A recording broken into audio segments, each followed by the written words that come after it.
Hey everybody, this is Jason, and I'm back again with Brandy and Allison, and this is part 2 of our discussion on the rehab facilities and San Patrignano. So today we were actually, Allison has added a little bit to the map, of course, since the last time we talked, but we're actually we were gonna finish off the map today. But we're going to be adding a little bit more here as well. The story keeps getting bigger and bigger. But wait, there's more. But wait. How much would you expect to pay for this podcast? We don't have paywalls here. But I have put together a bunch of clips from this documentary that was on. It's on Amazon, or I'm sorry, it's on Netflix. And it was a 5-part series, so it's a total of like 5 hours of stuff. And I was hoping to get it down to 30 minutes, but it was really, really hard because there was so much stuff in it, and there were so many things that I wanted to talk about. So I actually got it down to about an hour of clips from 5 hours, which isn't too bad. You don't have to watch the whole 5 hour. We'll give you kind of the thing, and we're going to talk about the clips. So I'm just going to go through, and it's just starting, linearly. Can you tell them the title of it if people are listening and not watching? Yeah, so the title of the series was called Sanpa, which is San Patrignano, and then the second part of it is the sins of our Savior, sins of the Savior. So, and it was in 2020. Yeah, it came out in 2020, but apparently Robert F. Kennedy Jr. has not seen this. I'm guessing. So. Anyway, so yeah, I'll just go through the clips. These first sets of clips are kind of about the political situation in the country, and this could be like a whole show we could talk about anyway. But the role of like the political situation, protests, and then the entrance of drugs into the community, and of course we have that here in the U.S. as well. That there was all this political activity, and then some people actually argue that the drugs. The introduction of drugs into the scene actually destroyed the political movements that were happening. So that's an interesting thought. So here, I'll just show you some clips from that. And let me know if you guys, if the audio is good for you. And I just want to say, Gramsci was also anarchist, right? Antonio Gramsci. Yeah. That was earlier. But I just, much earlier. Like within this understanding of complexity, the idea of anarchy and chaos and order and emergence. I wanted to point that out because I spent a semester in college in Venice, actually, with like doing a study abroad program, and coming from the U.S. sort of I didn't understand like all of the variety of the politics in Italy, but there's a lot more happening, a lot more fractiousness there than in the US, which is sort of just this stable two-party, for the most part. So I would think that Italy politically was probably an interesting test bed for some of the emergent behavior because it had a lot more vitality, like left-leaning politics, different things going on, especially looking into like the role of the concept of anarchy and crypto-anarchy, which I talked about in my last presentation.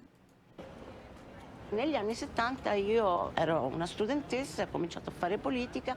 I think on this, we should probably read it out loud because there are people who are listening and who aren't watching, because a lot of people I know who listen in and they're not looking. So. Negli anni 70 io ero una studentessa, ho cominciato a fare politica di sinistra. In the 1970s, I was a student and I got involved in left-wing politics. This is Antonella Di Stefani, former guest of San Patrignano. Yeah. At that time, people wanted to be part of something. C'era una voglia grande di partecipazione, pieno di energia soprattutto. Those were very active and energetic times. E poi dopo c'è stato Then things changed quickly. They were the years of lead, which was a dark time in our history. Shootings, terror attacks.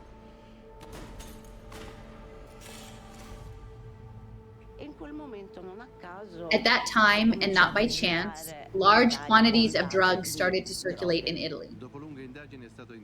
Following a lengthy investigation, drugs were intercepted between Turkey and Italy.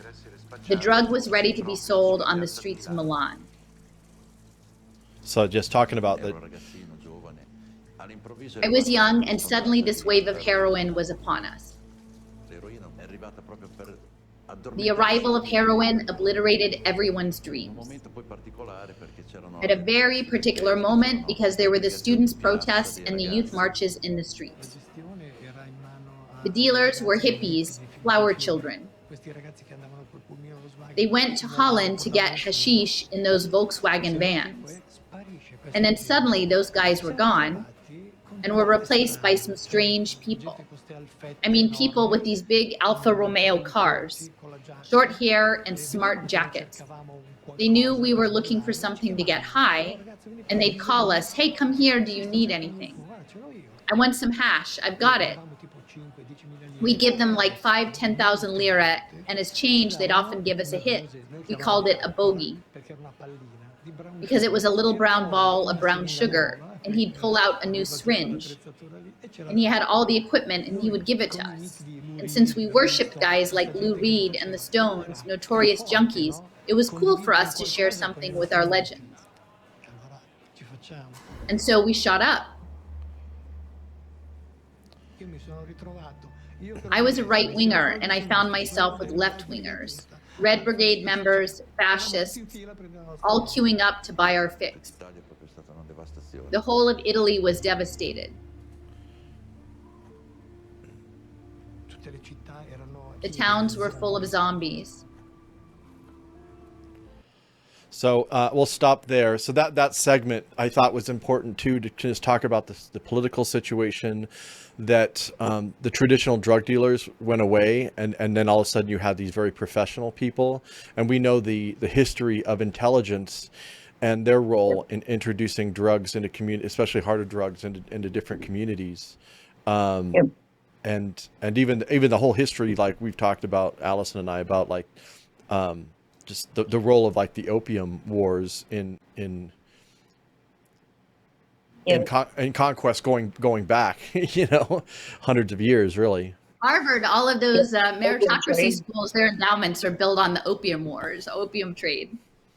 Yeah, Franklin Delano Roosevelt, his family made their fortune from opium. So and the FDR, the New Deal, FDR, opium. We got that New Deal, right? New opium deal. Well, I would point out too, they mentioned about Milan, and we talked about this a bit last time, but Letizia Moratti, she was a mayor of Milan much later, but that Milan has long been the center of finance and industry. So, those interests of finance and industry intersect in Milan. And I would just say in the footage, they were talking about, getting the young people hooked in. And again, that's popular culture, that, talking about the musical idols, right? And aligning up the peer pressure of doing that. But just seeing the people, there was a young person who was walking into a bush, like bumping in, like they were totally stoned. They just didn't really know where they were going. They kept bumping into this hedge.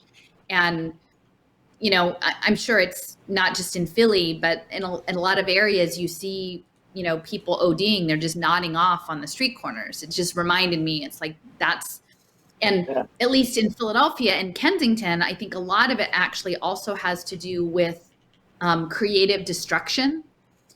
Because there's a push for redevelopment, and that the focus of the opioids in Philadelphia is along the L.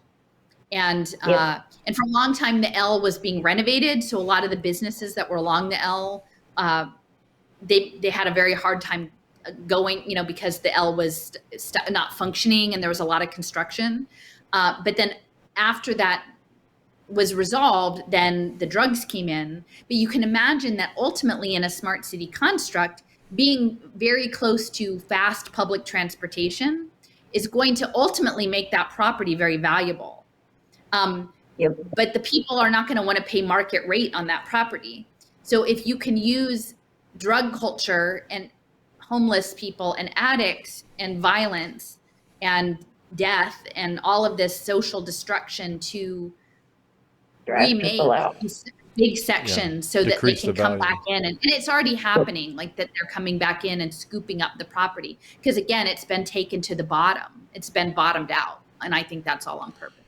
Yeah, definitely. And Yeah. I saw that happening too in Absolutely. Philly when I was out there too. Just there was all these buildings where they were like renovating the buildings, but like the cops would just sit there, you know, like on at K&A or Yep. you know, like Yeah. it's like right that's the corner where like there's actually people that just go out and make videos because it's just like bizarre watching like it's all these people walking around like zombies. But like the They idea did that that in that's Lakewood. oh yeah. Yeah, they did it along, just from, I've been down here over 10 years now, and from when I first moved down, I was sent to, my first place I went was Lake Worth, Florida, and back then it was just so different from what it is now. It was really bad. Dixie Highway was known for like prostitution, drug addicts, and shootings, and like really bad crime. And then you started, all of a sudden, there was a huge police presence. They came in, cleaned it up. A lot of the people had already moved out. And now those properties are skyrocketing and they're buying them up and building up again. So Yeah. I've seen it from Philly and in Lake Worth, Florida. Build back better. When I see what's going on in San Francisco and in New York, it's the same thing. You know, these areas that were like Yep. like prized Seattle, areas too. for, but now they've been totally depressed. There's like this rampant crime and all these brigades of people like busting into stores and stuff, and that what that's serving is that it's devaluing the property so then it could be had but at pennies on the dollar or whatever, you know. Yep. So. Okay, so the next segment actually goes into, you know, the community of San Patrignano, which was actually started in 1978 by Vincenzo Muccioli. And so this just goes into this clip, because I cut a lot of stuff like out. So this just goes directly into like some of the tactics that they were using there. And the thing is too, I think the group setting, again, community, because we know that the cooperative model, the collaborative model, this youth sociality is moving in that direction. And, you know, it just reminded me at the beginning when the woman said we wanted to be part of something, right? And I remember when I was doing research into Jim Jones, that a lot of those people, and that was a diverse, I mean, I think there were actually a lot of people of color, but older people, and they wanted to join in community with something that they felt like they were a part of, that they had, it wasn't, they thought that they were joining an intentional community that was going to help them. And so I'm seeing these same and now, again, the people who end up at San Patrignano, for the most part, they didn't go willingly, but this idea of being part of something collectively. So yeah, when the documentary didn't really go into much detail about the actual start of it. It kind of just like jumped into, you know, because you would think like, oh, we had to find some land and how do we get the money? You know, like it didn't really give too much detail on the actual genesis of this thing. But anyway. Don't look too closely at the details, Jason. Those will get you in trouble, those details. Yeah. So are you gonna read some more, Allison? Yeah. Oh, sorry. Yeah. So this is like a view of maybe a cafeteria or something, some plants, I don't know, like a collective space. In the early San Patrignano that I knew, I wasn't fast enough. In the very beginning, the real therapy was Vincenzo. It was about his ability to relate to each one of us. That was the therapy. He knew when to intervene whenever he saw someone about to take the wrong path. The shock was a ritual. It was a strategy used when someone needed to be shaken up. My first shock was initiated by Vincenzo to demolish what he thought was my mask, my intellectual highbrow appearance, and my dandy clothes. I had given him some of my writings from when I was 18, which I was really treasured because they showed a deep existential crisis.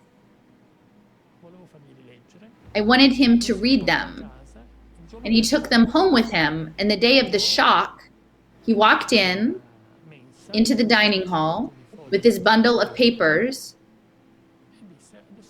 and he said, "I want to read some writing that one of you wrote."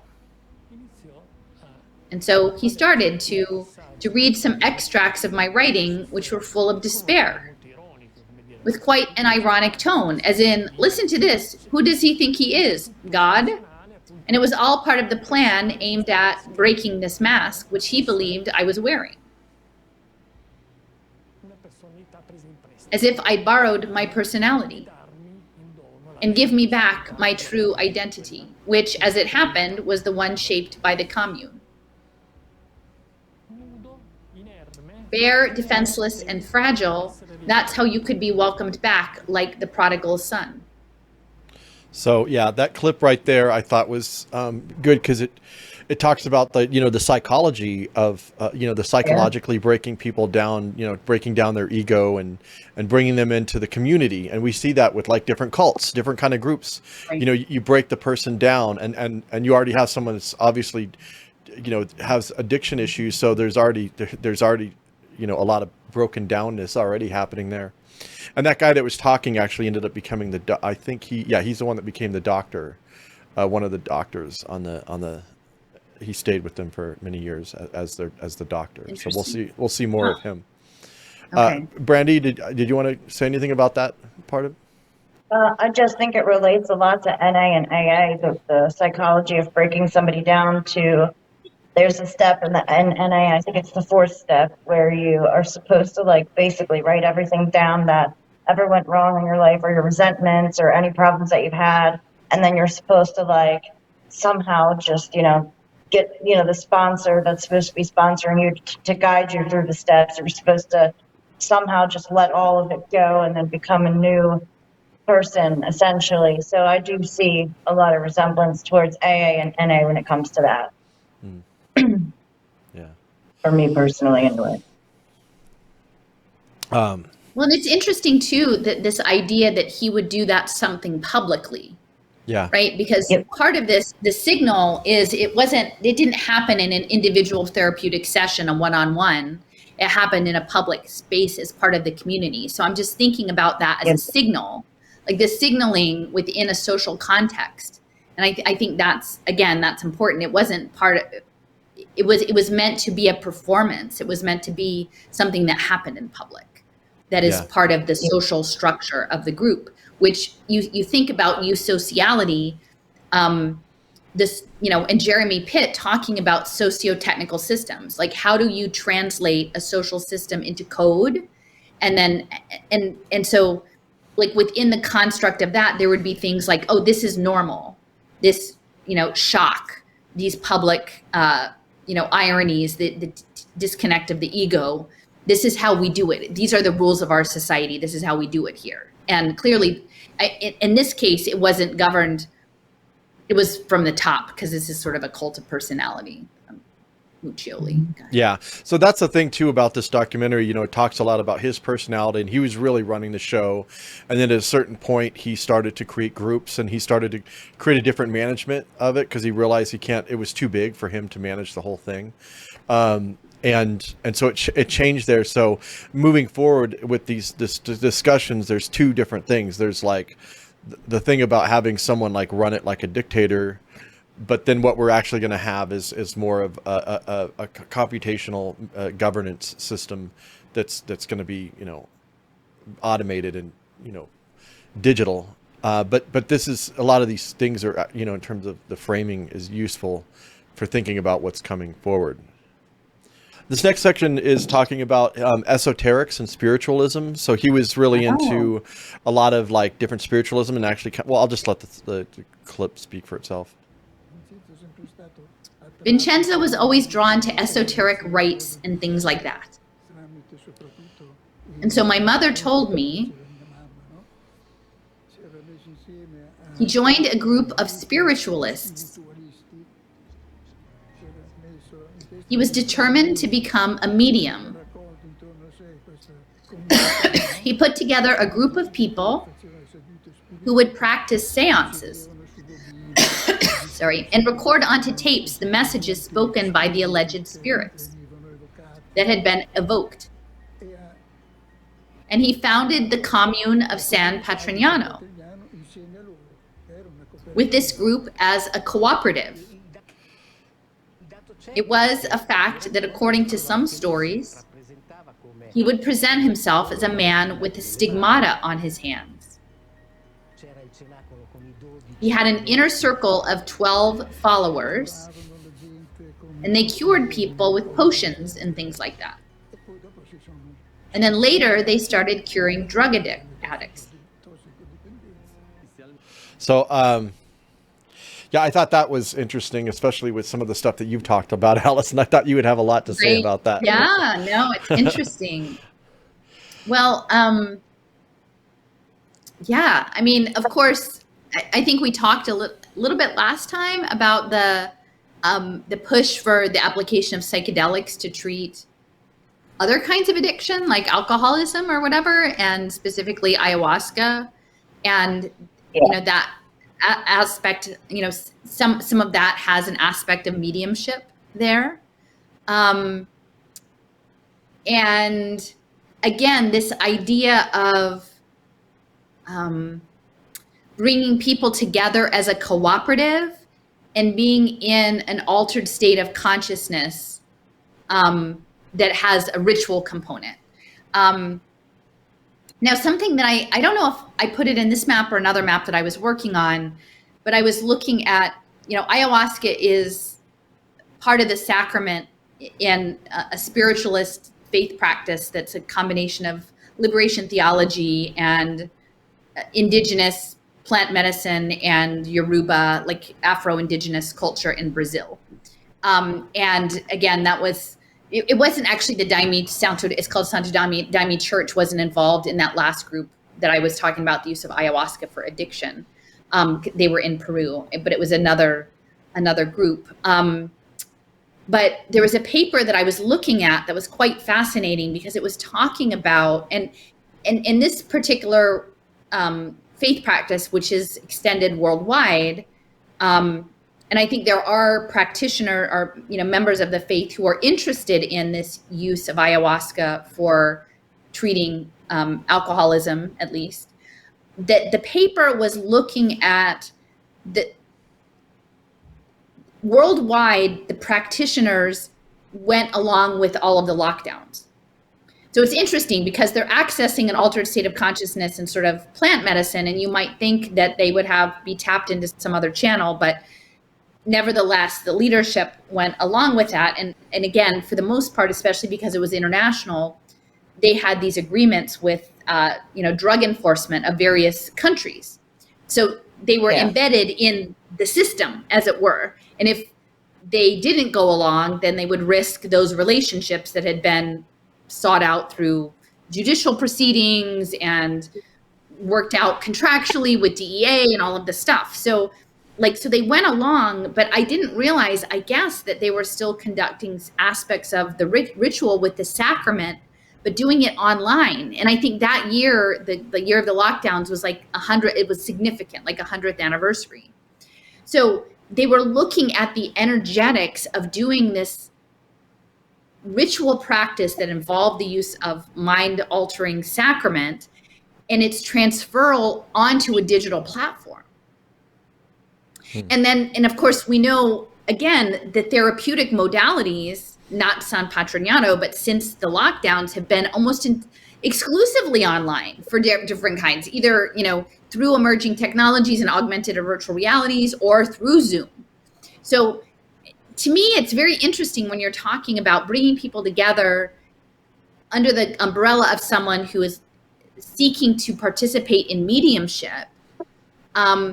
And then you see it rippling forward, some similar dynamics, and then thinking about how the emerging tech is going to be embedded in that as well. Like, it's not just going to be a record player on the table and people holding hands in their seance. It's literally going to be like an energetic, networked, emotional, spiritual practice that could span the world. And the person who had written the paper was talking about, you know, that it created this sense of like global fraternity, right? Like the oneness, right? We keep hearing like the oneness.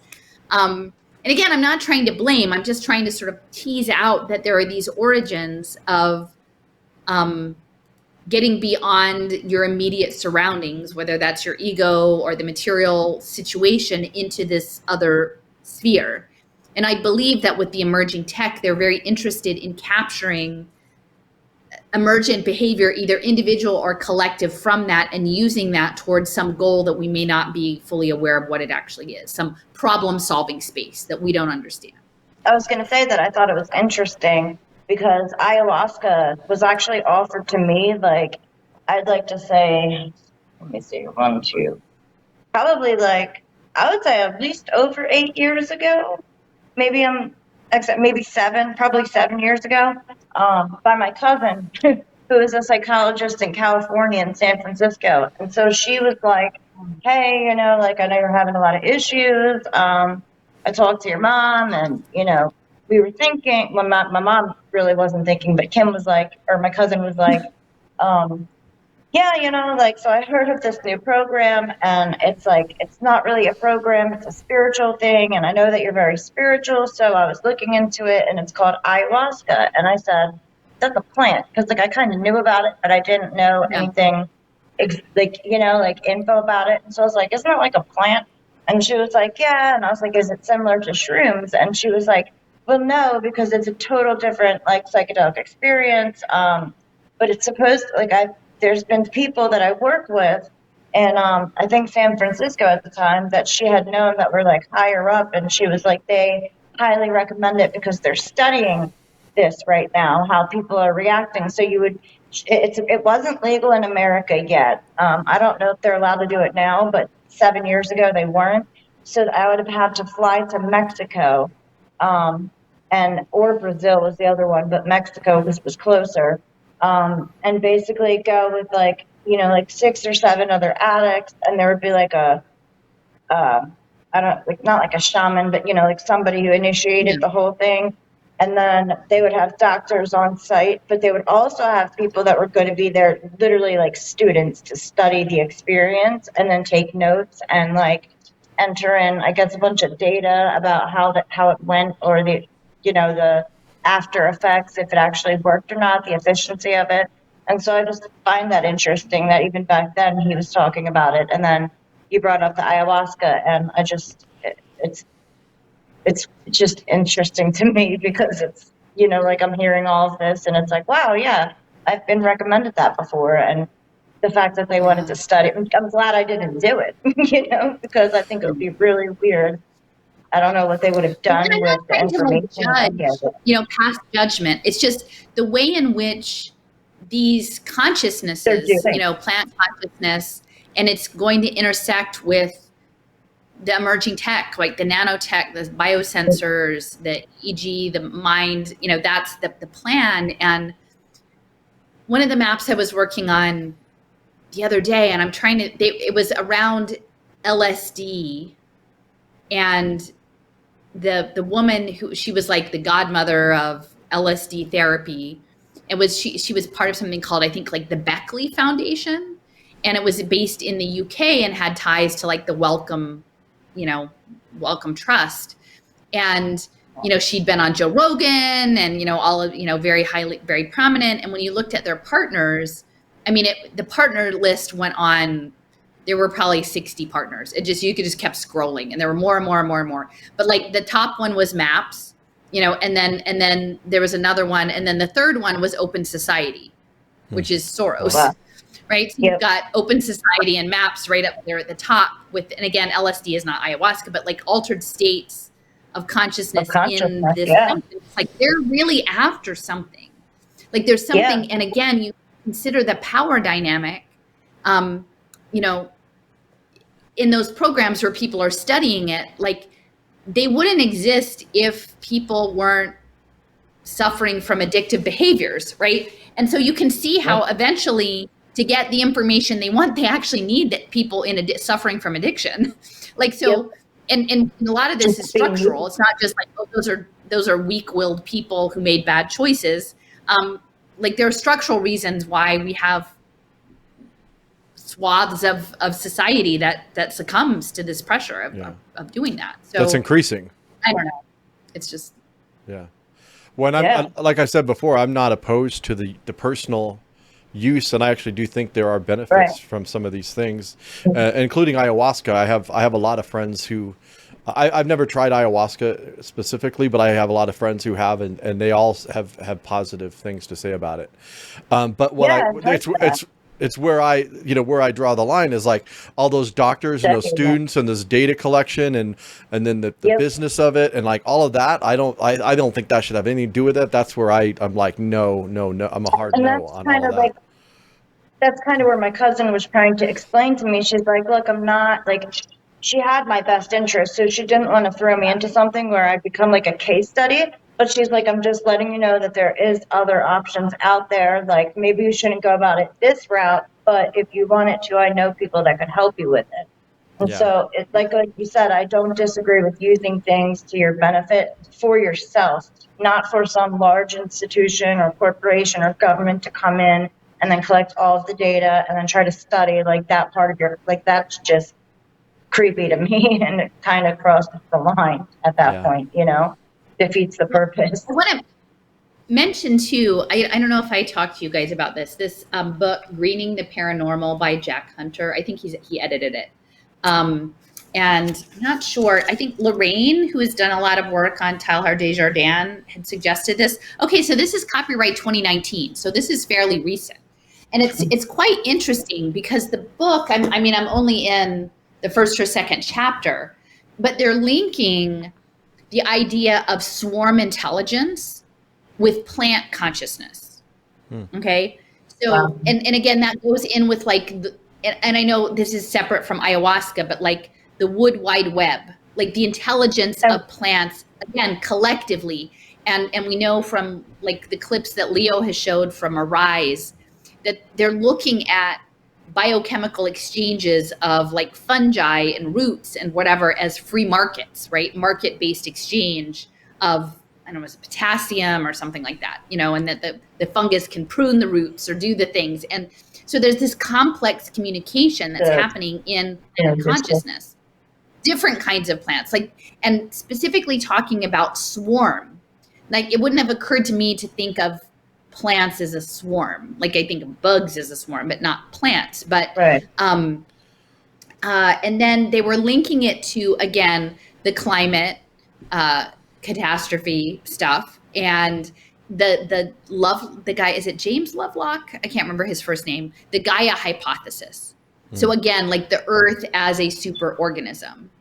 And so what they were saying is, again, altered states of consciousness would allow us to deepen our relationship to the Earth through this swarm behaviors, right? Like into it, but it's within a paranormal context, which that piece also intersects with the book that I was looking at, the Immortalization Commission, that's talking about telepathy and paranormal experience and communication beyond the material world. Like they were trying to talk to the dead. That's the Association for Psychical Research that started in the UK and had, very well-connected people, Lord Balfour, who was the Prime Minister, and Arthur Conan Doyle and Lewis Carroll. And then they came to the US and they had a US chapter. And I think that ultimately it landed in Duke. And then Duke was sort of a leader throughout the 30s and 40s on parapsychology research. And that was the overlap with Oliver Reiser and J.B. Rhine, and there's one other person. So it's just an interesting, like when I see the mediumship, and then I can, I'm making these connections with, again, plant consciousness, swarming. Was it Hilton Rice? What's the name of the book again? Yeah, that's right. It's called Greening the Paranormal, Exploring the Ecology of Extraordinary Experience. And it's edited by Jack Hunter. So, and again, like there's parts of this stuff that's very interesting. Like I like plants. I'm interested in like how this communicates. Like I'm not averse to the idea that there's something beyond what this thing is that we're interfacing with this limited sensory equipment that we have. But again, you have to consider the power dynamic of, even in this image, there's like a group of people who are all brought together in this cafeteria with sort of this charismatic cult-like leader at the lead. And so again, and people like RFK Jr. saying, we're going to scale this as a Peace Corps model, not just for addiction, but for mental health. We're just turn your children over to us. We'll just put them out on the organic farm for 5 years. We'll just cure everybody. And I'm like, no, like you actually have to understand this history, and it's complicated. Like, no one's saying like when you come, because they actually did mention permaculture. The people who are working in permaculture have a higher level of spiritual experience and connection to the earth, which again, I'm not saying is a bad thing, but when you hear Bobby, blah, blah, blah, blah, blah, blah, blah, like go do permaculture and organic farming, you have to be like, okay, but is this part of the computer, Bobby? Like, I mean, is that what this is? Because you should be really out in the open about what it is, because people might not be in alignment with that program. And like, how is it all going to go down? Like, I don't. It's almost like when you talked about like social prescribing, like you get a prescription to go sit out in nature for a day, and it just brings me back to that. Yeah. Mm-hmm. Thanks for bringing the social impact stuff. Yeah. Cause it'll be an investment market. The AI camera you didn't check in for your forest bathing appointment. The fungi tattled on you. Yeah, speaking of and I remember actually, so when I early on, before the world got so crazy and I didn't even know about nanotechnology at this point, I was still just like baby steps. But I came across this document about the Internet of Things. Like at the time I was like, oh, the Internet of Things, like that's how far we've gone, right? But it was a RFP, or like a request for information or letters of interest for the Internet of Battlefield Things.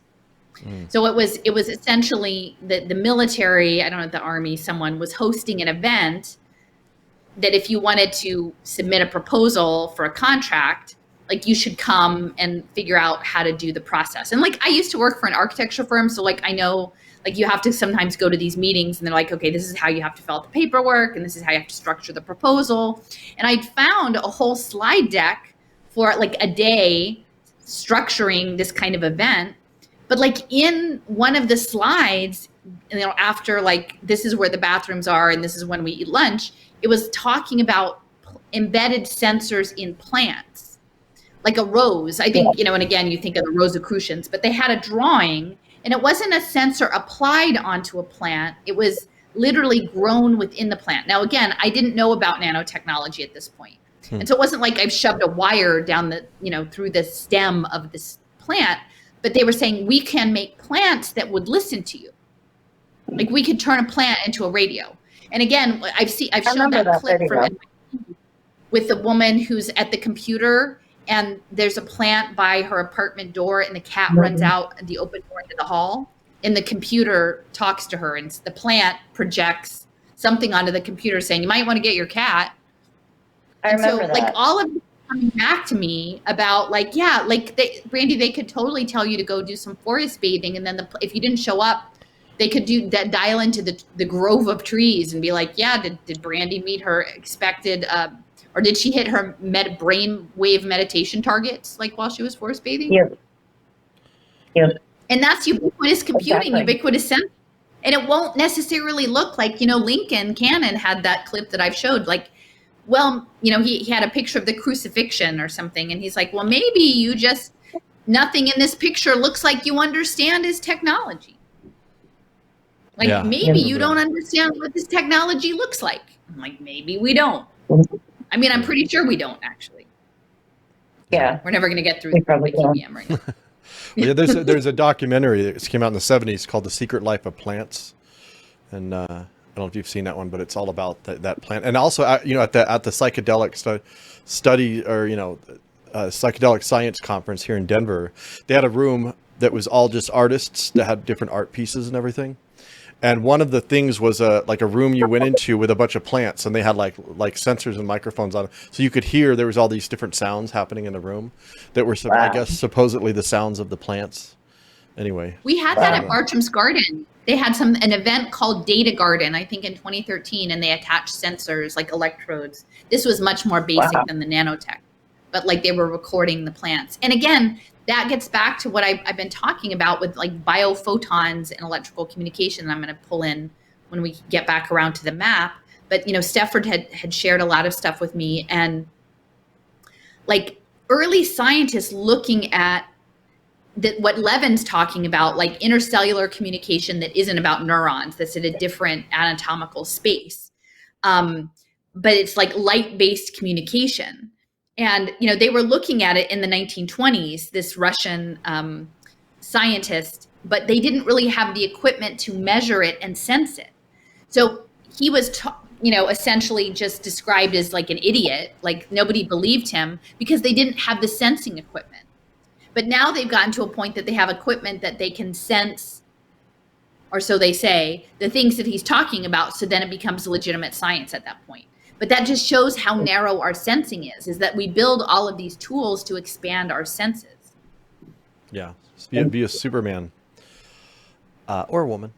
Okay, so the next segment is just about how they were imprisoning people, and then people were trying to escape, and they would capture them. So initially, if the guys at San Patrignano had behaved well, then on Saturday they were rewarded with money and a car to go out, to go clubbing or for a pizza, etc. And they would go out and get high. And they would come back as high as a kite. And they were the ones who went to my father and told him, Vincenzo, we're drug addicts. If you give us money and a car, you're lucky if we don't sell the car. And if we're let out, we'll get high. If you want to save us, you shouldn't let us out. So yeah, they repeat this. Oh, I was just gonna say, yeah, they repeat that line. It was actually it wasn't Vincenzo. It was the guests who wanted to be locked up. Is essentially the argument. The guys themselves told me, if we try to run away, please stop us and don't let us go. We want you to help us, or else we won't have anything left. I always wanted to escape. Whenever I went into Rimini and saw the pharmacy sign, it made me think of syringes. I escaped a couple of times, but they found me and took me back. In my first year, I used to run away quite often. Antonio Boschini. And Vincenzo would come. When I think about the times I ran away, I'd stop along the road to get my fix. Arrive back in Verona in the middle of the night, and my mom would let me in, and Vincenzo Muccioli would be in the lounge waiting for me. And that astounded me. I felt loved by him. We have a duty towards these guys, and that's to give them the strength that they are missing. When their psychological addiction kicks in, RAI, that's the clip there says RAI, that's Marati's TV station. Yeah, we follow them, we chase them, we pick them up. Everyone here has escaped at least once. San Patrignano had security patrols, and they would pick the runaways up by car from the station and bring them back. So we'll stop there. Yeah, so basically, yeah, the people with themselves were asking to be locked up for their own good. Yeah, that was just very interesting. Yeah. That's like an argument, like for evidence-based medicine at that point. Like, well, we know that these things don't work, so maybe you should give us that, you know? Mm-hmm. And I mean, it's the same. They do the same exact thing today. I mean, they lock people up. They were doing that in Del Rey, actually. A guy went to prison, Kenny Chapman, for 27 years. He was literally locking people up, specifically women, to traffic them to men, but he was locking them up in the halfway houses. And then if somebody did try to run away, they would send a halfway house van to travel after them, or they would call like one of their security people and they'd follow them around until they got the person and bring them back. Yeah, and on this one they'll show how, like, because the police, you know, these were just addicts. Nobody, their word doesn't mean anything. And so the police, people would go to the police or ask the police, and the police were actually participants in actually bringing them back. Yeah. So, That if I can't change their mindset, I'll have to restrain. Oh, restrain. Now we've upped it to like, not only are you locked in, but you're going to be restrained. Okay, you restrain them. I'll have to restrain them. Just tie you up. Again, change their mindset. yeah. Because when they come to me asking for help, they're looking for that strength that they lack when it gets hard. And this strength, if I'm being conscious and coherent, I must stick to my promise and give them strength by any means necessary. Wow. Okay. Everything changed in 1980 when the police raided San Patrignano and found 4 people chained up in the kennel and in the dovecote. Luciano Negro, journalista. Unbelievable. Wow. Inhumane in the freezing cold. The investigation began when Marisa Rosa Cesarini, a heroin addict for 3 years, went to the Forlì police station, claiming to have escaped from San Patrignano, where she had spent 16 days locked up in a cell. The claim was later confirmed by a police inspection that revealed 5 more people chained up and kept in cellars. Okay, we can stop But we had there. meetings and yeah. So next segment's a different Topic. segment. Yeah. So Wow. yeah. So yeah, they're sounds like RFK. What do you have to say about that? Yeah, there is no mention. Like it's like, and that lady, that plant lady in the audience. That place is amazing. Now they'll say, well, that was in the past, and Vincenzo's no longer with us, and we've reformed. There's always the reformation of these things. But did the mindset change? Of them trying to break people down to go into a different mindset that they want. We don't know if they changed that. They could have changed, obviously tying people up, but we don't know how their model has changed with behavioral stuff. Yeah. For sure. But we had meetings and collected our thoughts. So this is after Vincenzo was arrested, and then the people in the community were like, okay, now what do we do? Well, I mean, but I have to say they must have known that their colleagues were locked up in they must, at least the roommate. Well, no, they don't. Well, here's the thing is most of them didn't know. Well, this is like early on, so it was still a smaller thing, but when it got larger, it was all about compartmentalization. So there's some clips I have coming up here where they're talking about like, yeah, you wouldn't see even the violence or any of this other stuff. You didn't, it was only in certain sectors. They had sectors. They had the chemistry sector. They had the programming. They had a programming sector. They had a weaving or whatever, like a clothing, they had different sectors. And then they had the butcher. The butchers were the ones who would enact the violence. And there were different groups that had different things that they would do. Compartmentalization. Okay. But, that that's an important part of the whole social system, the structure of that system, plausible deniability. Right. Yeah. Okay, so maybe unconsciously or conscious of the circumstance that we shouldn't leave, because if we did, it would have been the end of San Patrignano and ourselves. So we came together to find a solution. And one of the guys took charge. He was a true rebel. His name was Francesco Di Trani, known as Tintoretto. And we managed to get a hold of it, and we ended up running the place ourselves. Well, isn't that interesting? Yeah, I like that too. They shifted from a top-down model to a decentralized model, I guess, huh? Yeah.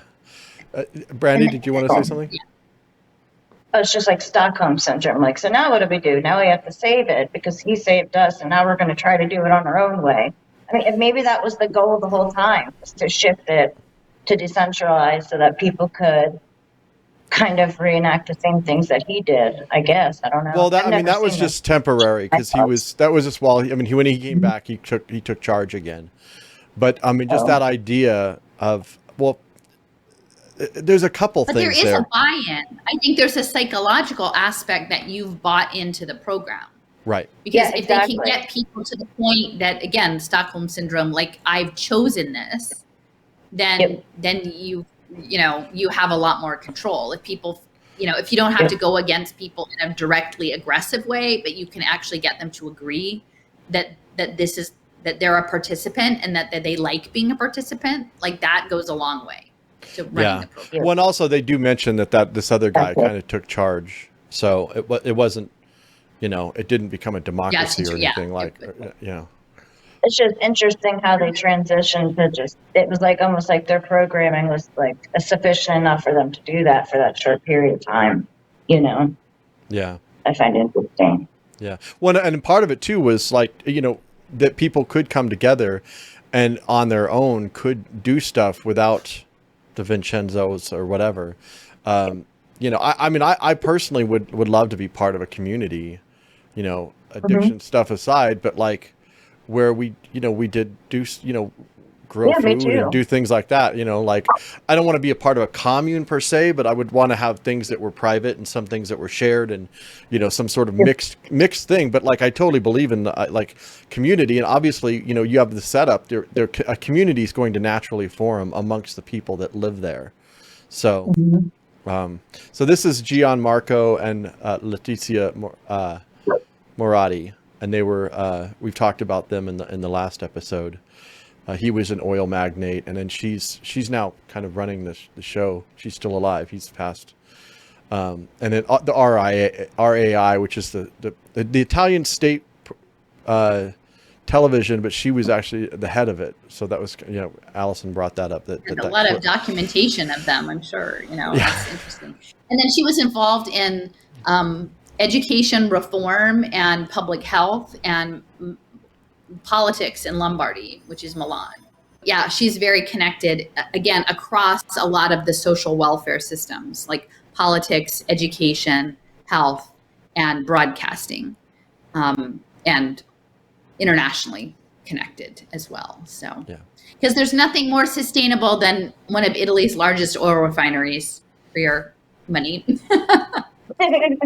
Yep. Yeah, because all of their program, for people who might have missed, was that, this is all being framed, especially this collective work, as in alignment with the Sustainable Development Goals.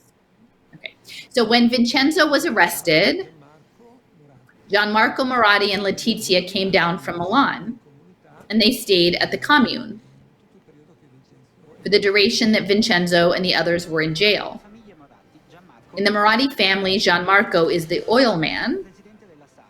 He's the chairman of the Saris Group, a corporation of petroleum refineries founded by his father Angelo in 1962. It refines 15% of Italian oil. CEO of the Gas and Oil Consortium, member of the governing boards Corriere della Sera newspaper, Banco Nazionale del Lavoro,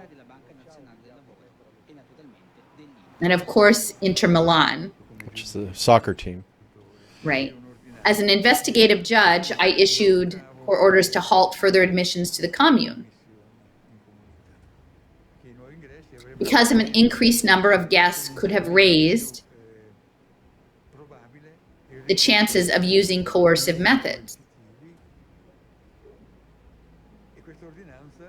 This court order was breached by the commune. And I must say that it was also flouted by, or perhaps just ignored by, many of my colleagues from other courts who were sending young people to San Patrignano with a house arrest order. It says 1981, there were 100 declared guests. So 100, that's still small. Now they're up to at least 1,000. Yeah. So it just keeps growing. It kept growing and growing. So they talk about that. But like, if you have 100 people and 6 people just disappear, I mean, I guess unless you just said, oh, they went home or something, or like you would notice. 100 people is not so much that it feels like you, like 1,000, I could see you might miss 6 people out of 1,000, but 100, that's. Well, I mean, well, I don't know the disappearance. I mean, they were in the dovecote. I mean, if they were chained up in a dovecote, you didn't see them. Oh, you mean the other guests? Like when you got arrested, there were 6 people locked up in a dovecote out of 100 guests, quote unquote. You think somebody would have noticed? That's still small enough. 6 people, like that's 8% of the population. Yeah, well, no, people knew. I think they all knew that being locked up was a possibility on that. I was just talking earlier about just the beatings and things like that. Well, and I would just say too, with the thing with the judges, because again, in northeastern Pennsylvania, they had the whole Kids for Cash scandal, right? And so the judges were, I don't know the exact circumstances, if these were people who had come before a judge and were described as delinquents, but sent to those sort of juvenile justice camp kind of things because they were getting paybacks, which is exactly what you were talking about last time, Brandy, on the rehab centers. And so they were funneling many young people into that because it was a new economic model. Pretty much like body brokers in a sense. Yeah, definitely. Okay. If we want them off of the drugs, we've got to give them a chance to fulfill their potential. The human potential. By bringing out the specific natural talents in each of them. Work is essential to a person, and a job shouldn't make you feel frustrated, but needs to make you feel whole and satisfied. The tension between the state and San Patrignano started. Dr. Leonardo Montecchi, State Addiction Center, Rimini. From the very beginning, when the judges from Rimini suggested we try and build a relationship between the public welfare system and the therapeutic community. Vincenzo Muccioli was very polite to us, but he also sent us a clear message that he wasn't interested in that. So I guess we can stop there. Do either of you guys have any comments about that segment? So the relationship between welfare and therapy, you know, the and then also work, you know, working will working is part of your therapy, huh?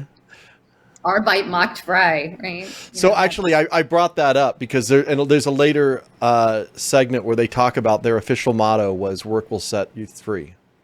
So, are you serious? I'm dead serious. So that clip is coming up, and I brought it. All right. You're getting ahead of the game here.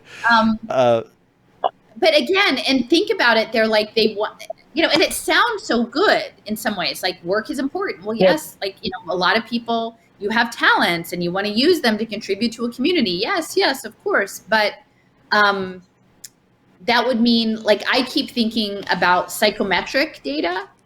Right? Like, what kind of person are you? What kind of archetype? How do we quantify you, like, moving forward? And then knowing that the nature of quote unquote work, I believe is very clear to me that in these quote unquote therapeutic modalities, it's going to be here, put on your VR headset and go into an altered state of consciousness, whether that's through some sort of drug that you're taking or a meditative practice or something. Like, the new work is, you know, when they talk about, oh, AI is going to take a lot of jobs, but then we'll do the jobs that we need humans to do. I feel like right up front and center is going to be consciousness management. Like, that's the thing the machine doesn't have. Like, I think, and that's the thing that the traditional AI conversations about sentient AI, I think, keep people off track. I don't think the machine is going to have that, but I think the goal is to create a hybrid solution in which we feed our humanity into the machine. It uses us as a tool for that which it doesn't have. Not that it's going to ever get that, but we're the conduit for it to be able to use the information that's embedded within our spirit, our soul, you know, our inner selves. And so, yeah, you know, it's not going to be carving, you know, beautiful coffered ceilings or creating, you know, luxury woolen items or what have you. Like, the new work is going to be consciousness. Yeah. But also actual work too. So, because in the in this one, it's just that article here talking about the Marathi house. The woodwork was done by artisans at the facility, and so they don't. I wish the documentary had gone into it, but they don't really go into the actual business of it, because it was a business. They were making products, and they were obviously, I'm assuming they were selling these products. And so, like, I'd be curious about that aspect of this whole thing as well. Anyways. Again, they call it well, I don't know if commune in Italian is different than a commune, but it is, the implication is that it's a collective, like an intentional community, but the people who are there, they comunità, like the community, they don't have a choice of, they didn't opt to be into that community, at least initially. Right. The circumstances were that they were placed into that community. Yeah. Well, I mean, some people did go there voluntarily. So it was a mix, from what I understand. But once it's like the Hotel California. You can check out anytime, but you can never leave. Never leave. So many psychotropic drugs are pumped into addicts who go into a clinic to get off of drugs. In order to keep them from escaping or to restrain them, that's worse.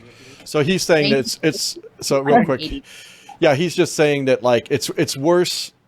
He's like, I'm restrained, because this, what led up to this clip was, he was like, yes, I do have to restrain them, but what's worse is the pharmacy, the doctors that pump them, full of drugs or whatever to restrain them. So he's like, they're restraining them in a different way than mine. Mine is actually, my way of, like, physically restraining them is actually better than the psychotropic drugs, is what he was saying there. And it's interesting too, because, like, the Scientology, like, that was a big part of Scientology, of, like, we're going to get you off drugs, and they were very much against, which actually I agree with. Yeah, and I'm in agreement with, in terms of, like, the problems with giving people psychotropic drugs, methadone, and then other things as well, which I know it's not methadones, but yeah. So I'm in agreement with the criticism of that practice, but that doesn't mean that I'm in agreement with this practice either. Yeah, but I think it's more ethical than anything. It's not my, like,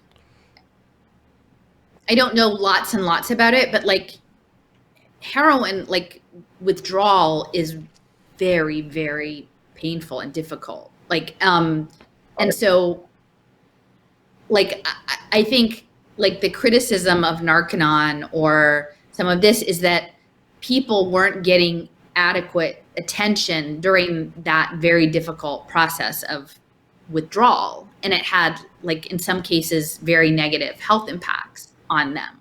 Like, so it's just like cold turkey, just do it, whatever. And, like, maybe some people can do that, and their body rebounds very easily, but that's not the case with everyone.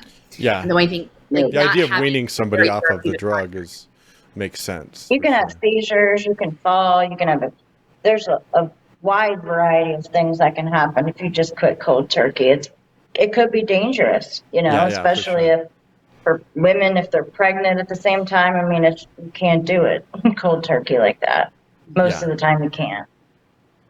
For sure. No, I agree with that. But I'm just saying, like, the drug itself, like, you could just wean them off of the drug that they're already taking, a cleaner version of the drug they're already taking. Anyways, but yeah, the idea of weaning somebody off the drug makes total sense. But I don't think that's really what a lot of this is about. But anyway. Yeah. So 1982. And so this is 280. So that's like a year or two later, they've more than doubled, almost tripled the number of guests. And the guy who was the judge was already saying, like, I was trying to put a restraint on this, because the more people they had, the more likely they would have these violent situations. But all the other judges were just shoveling more people in.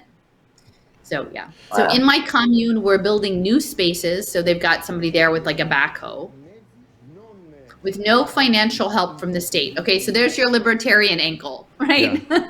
Yeah. Get the government out of our business. But with my money and that of my supporters, aka impact investors, Yeah, and how much of it was Yep. actually his money too? You know, he says my money, but I don't think that was, you know, I don't know how much of that money was actually his money. But I know that like the land was like his family's land. Like they did have an actual farm there, and that's what it was before it became San Patrignano. It was like a family farm that got converted. who share my views, the Marathis asked my father if they could help the commune financially. And it was thanks to these significant financial investments that we were able to develop the commune in a substantial way.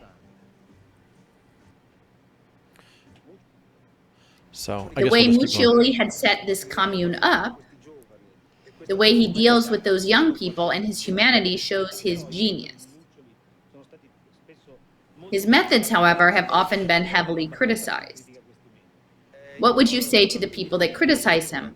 When I raise my children, I don't give in to their wishes. I don't shower them with gifts. Sometimes you need to have a firm hand.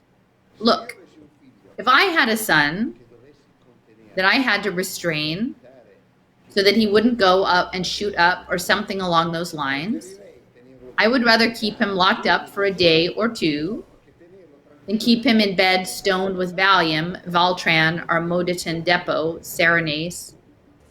So again, like that's the talking about Vincento as a father. You know, he's a father taking care of his children, and so the guests are children. Yep.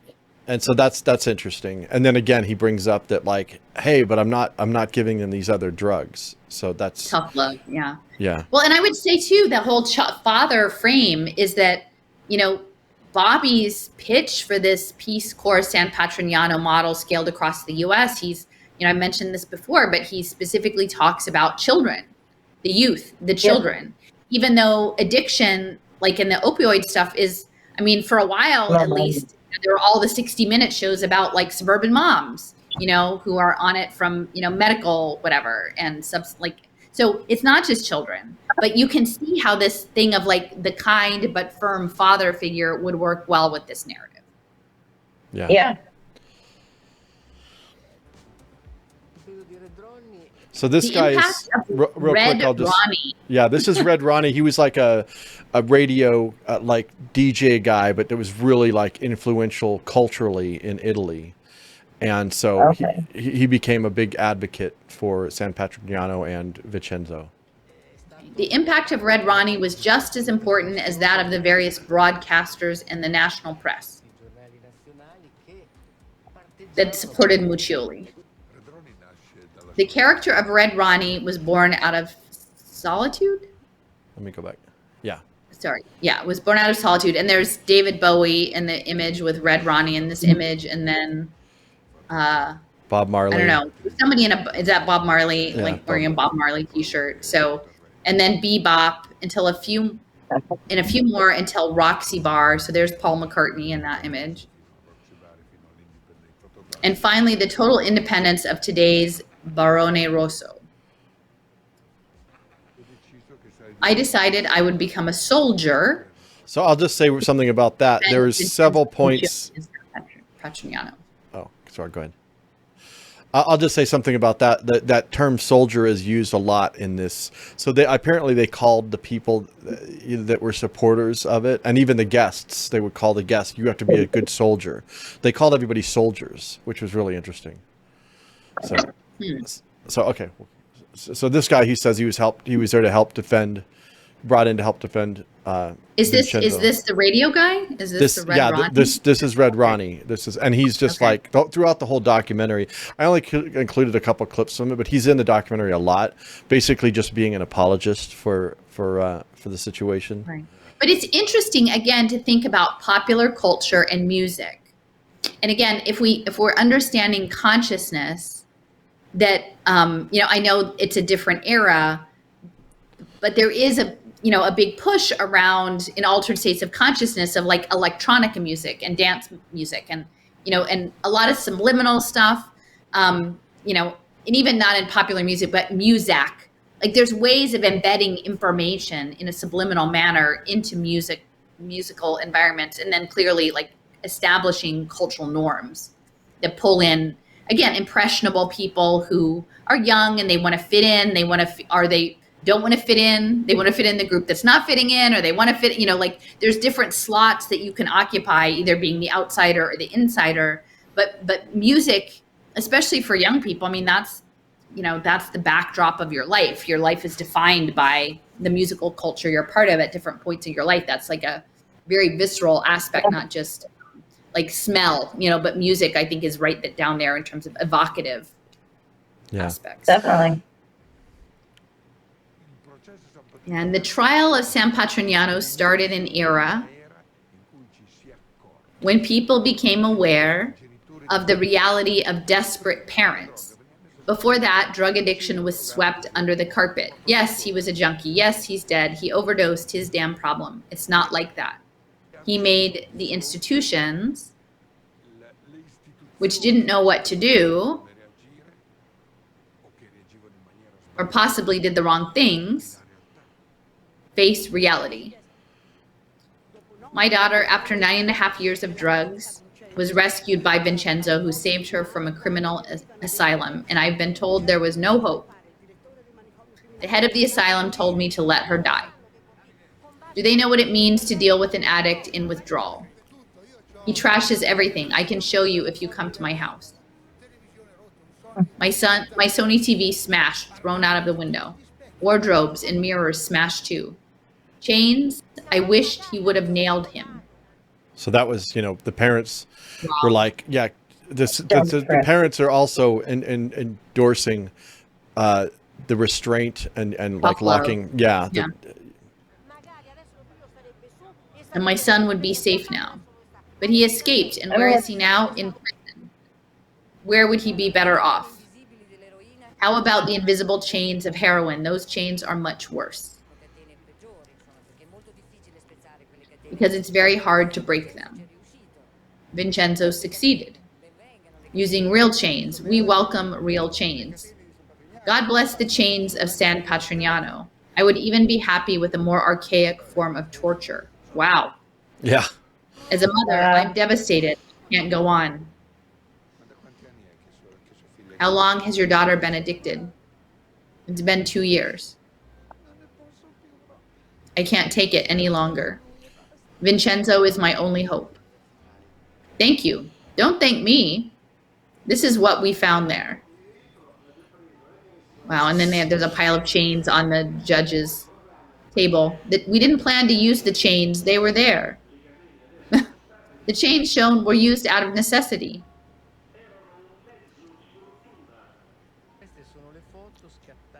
These are the pictures taken by the police. People chained up in pens. All these photos were brought to the trial. So I cut the audio out of this because there was music. Yeah. Yeah. So there's a guy with a chain around his foot that's chained to the wall.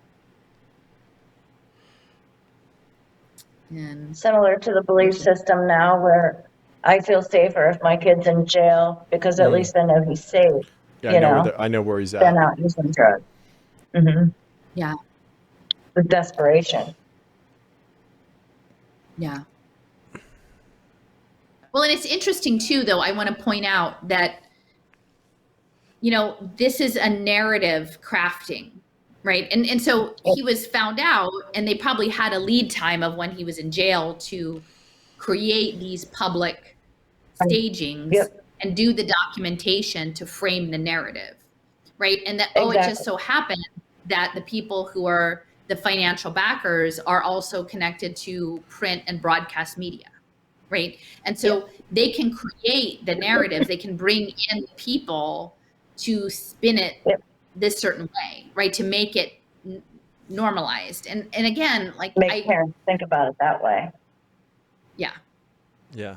So on the last episode, I had mentioned that there was public opinion. According to this documentary, there was a lot of support in the public, especially like in the early days, for San Patrignano. And somebody had made a comment on the video saying that there wasn't public support and that there was more critique in the local media, which I don't know, but I imagine there was, probably both. But there's some there's some clips on here of some of the people that were like, clearly like very ecstatically supportive. I showed them, but I texted one of my neighbors who's literally from Italy, and I asked her all about it, and she said, "Oh, we love him." Like they were in such support of them as opposed to actually critiquing them at all, Yeah.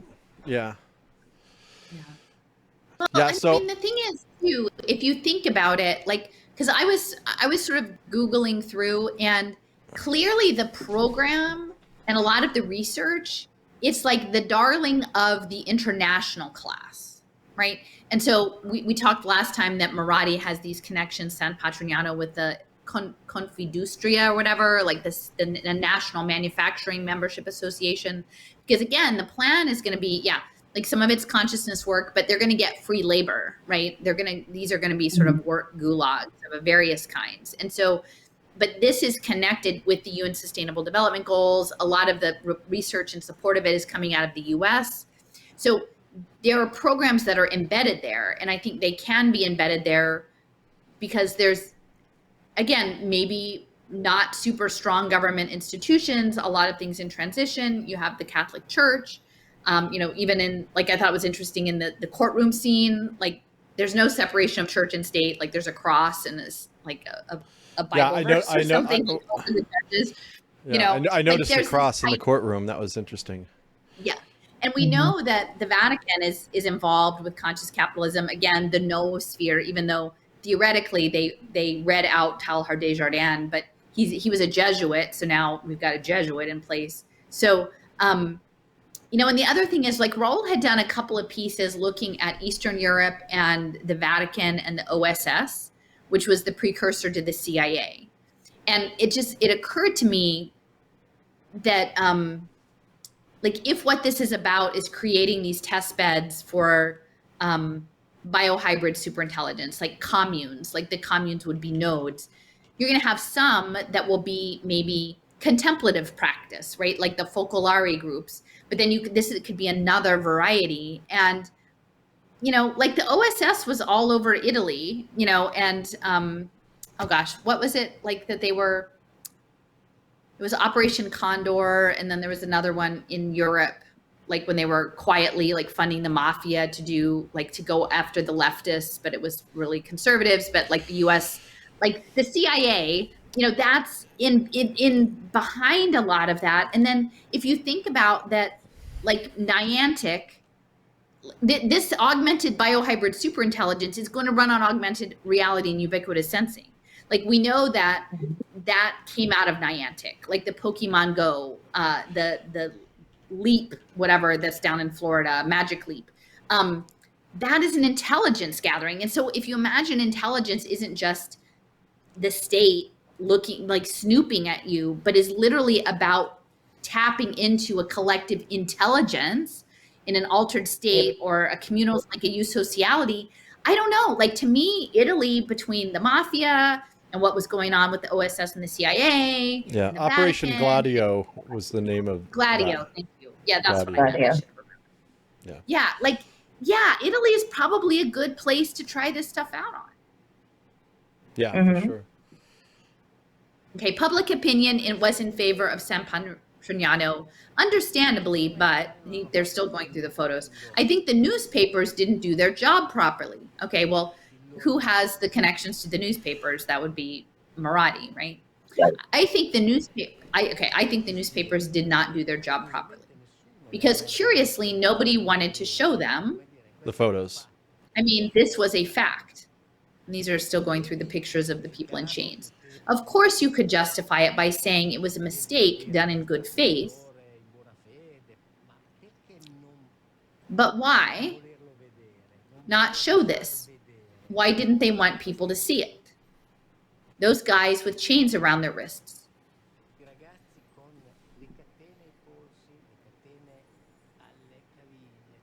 Around their ankles. In the cold, living among the excrement of pigeons and dogs. Those pictures here represent the part of the truth that was never told. And it was typical of that time. Italy didn't want to see it. Italy didn't want to see the junkies. They wanted to keep them away from their families, off the streets and away from everything, locked up somewhere. So San Patrignano had a huge defense team. So I just want to mention that thing about clear them out and put them out of sight. Like, didn't Trump have a proposal for, I don't know if it was people in addiction or the homeless. Yeah. But I think it was the it's homeless. The same. He was like, we're gonna scoop them up and we're gonna put them somewhere. Basically, yeah. It was the homeless, but I think he also has something for he always also supported something for addicts as well. But it wouldn't be something that I'm sure I would support. No, but like that, the get them out of the way. Kind of. Exactly. Well, even like with the homeless, there's a big issue of like homeless dumping. Like they would like get a bus and they would get, pay the homeless people a little bit of money to get on the bus, and they would like drive them to like another county and just drop them off. So like they're, and then like same thing with hospitals. So like there's this whole practice of like, taking people that don't have insurance and stuff and like taking them to other places, shuffling people around to get them out of sight. San Patrignano had a huge defense team. They had an impressive lineup. And they also had testimonials. So this part's interesting. Salerno. Yeah, so this part's interesting. They're just because they would get testimonials from the people that were there that like, oh, they helped me, they helped me. And that was. They were also important people connected to the community. Okay, Indro Montanelli, journalist. I know about San Patrignano. The fact that he ended up on trial and risked going to prison when he deserved a medal instead filled me with indignation. There are times when an addict must be restrained, given a good slap and tied up with chains. I totally approve of Muccioli's methods. Discipline is cruelty. Montanelli is a man, to use rude word, which puts it well, with balls.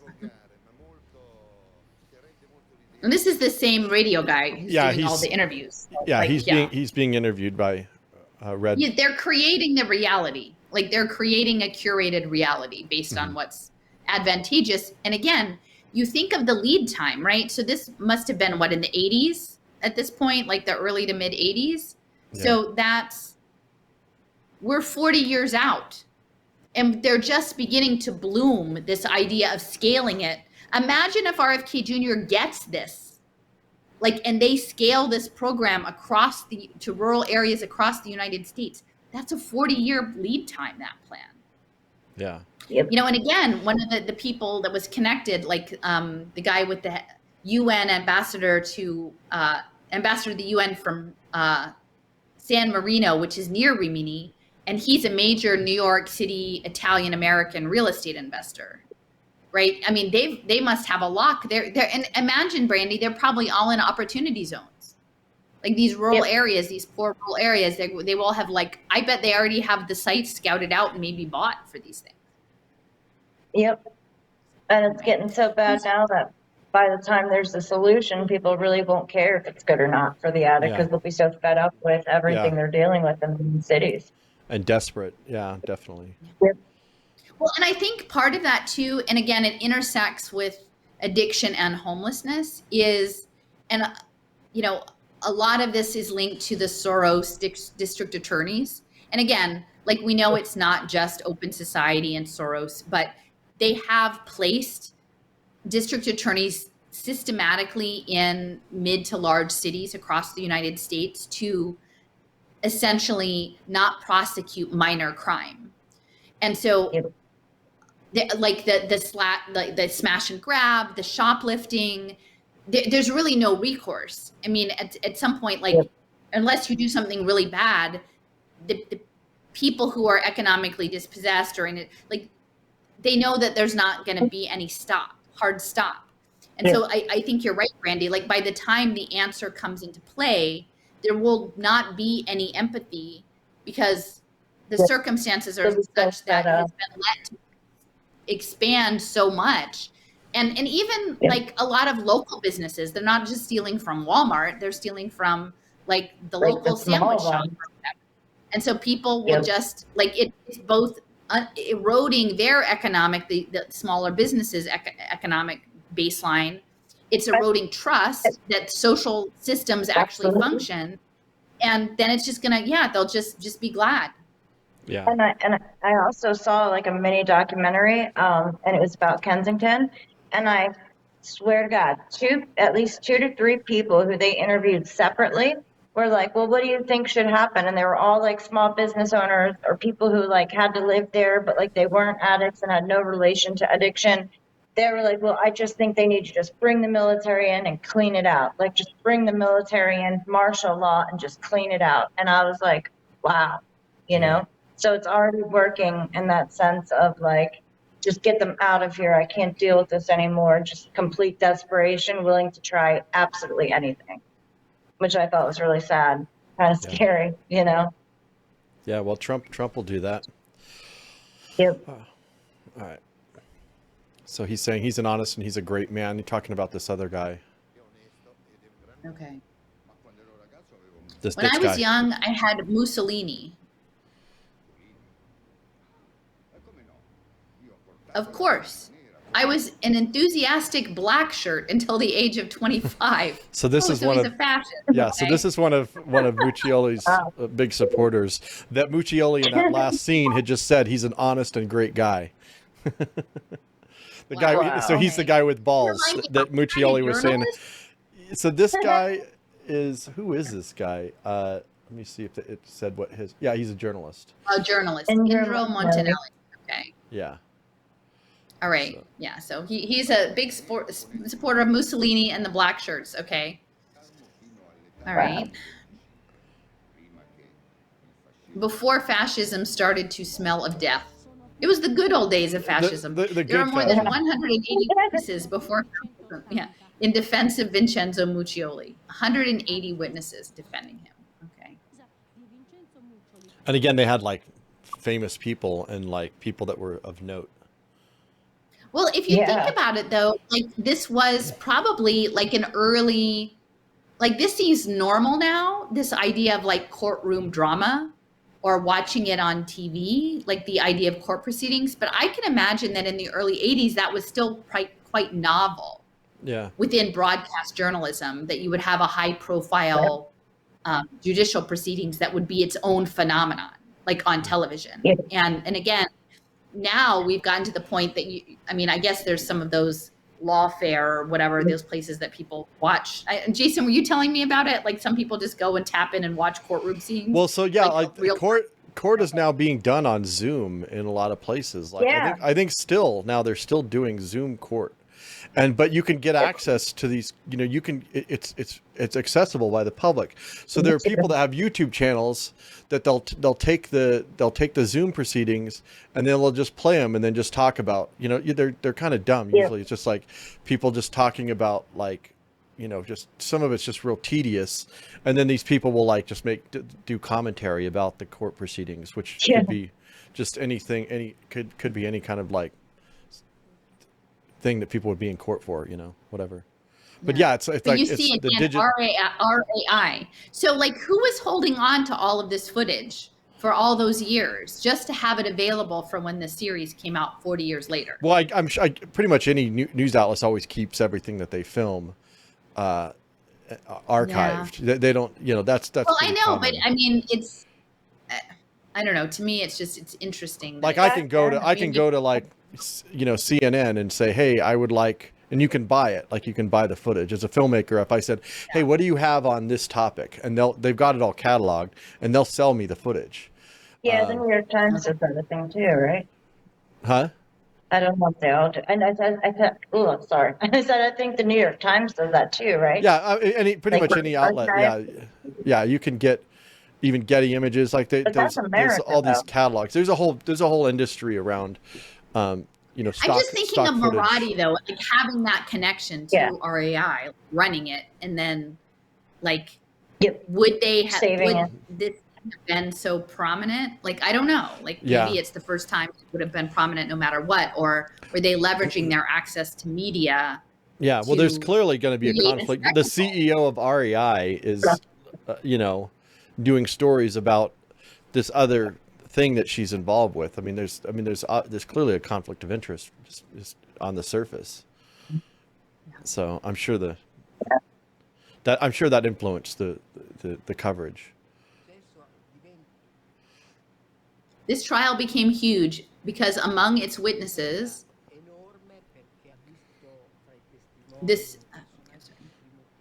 were celebrities and actors such as Paolo Villaggio. Do you know of the commune of San Patrignano? Yes, absolutely. How? Because I was lucky enough to take my son there on the 20th of May. So this is a famous actor, comedian. Okay. Who is Paolo Villaggio? He is a unique and extraordinary showman. One of the first actors who through satire has been able to draw attention to the issues of our society.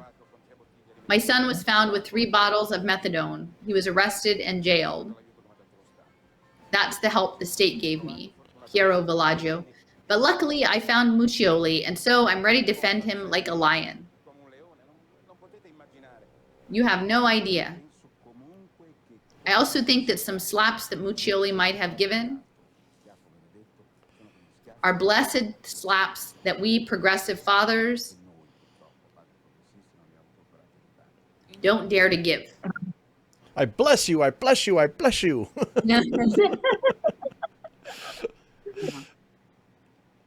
Here is the witness, Gianmarco Moratti, son of the famous oil magnate and former president of Inter Milan, the soccer team. The use of chains was never a method at San Patrignano, but it was an occurrence in an emergency. The Morattis hadn't admitted they were funding it. They hadn't yet admitted it. So, oh, sorry. Yeah. They hadn't admitted it. Yeah. So they're testifying at this trial without disclosing that they were supporting conflict of interest. Yeah. Yeah. But then, at the start of the trial, it emerged that they had invested 200 million lira, which back then was a considerable amount.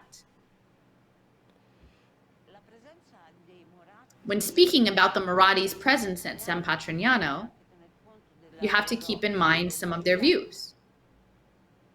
Antonella Di Stefani, ex-guest of San Patrignano. I was told that Moratti, the husband, had suffered acute and incurable labyrinthitis. Yeah, I've never heard that term, but that's interesting because of all our discussion about labyrinths. Labyrinthitis. Okay? Labyrinthitis. He's got oh my gosh, he's got labyrinthitis. Oh wow. I'm gonna look that up real quick here. Yeah. Yeah. Maybe it's just a bad translation or something. Laryngitis, maybe? I don't know. I see causes and symptoms. Okay, here we go. Let me just bring this up.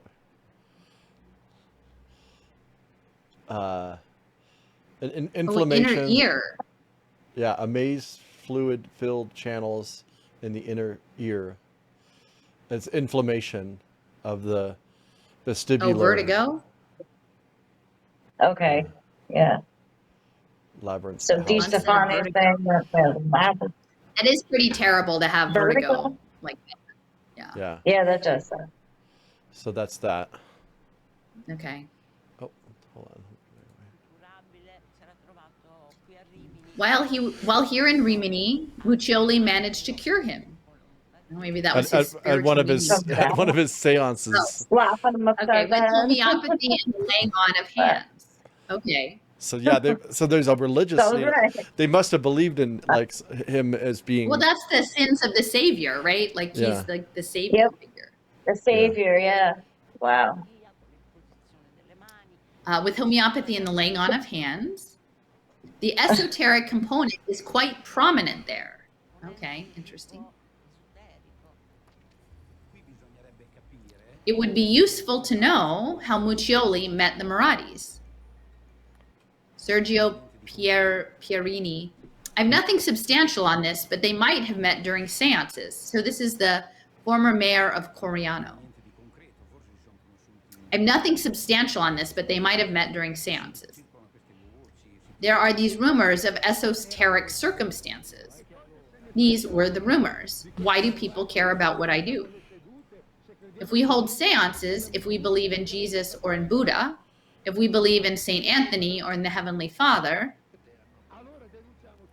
shall we denounce all of those who believe in parapsychology? Our audience wants to know what these paranormal powers are. I practiced parapsychology many times. Wow. And I don't think that being interested in parapsychology or seances constitutes a crime. Are you a medium? I'm not just a medium, I am also a medium. And he's also a large, too.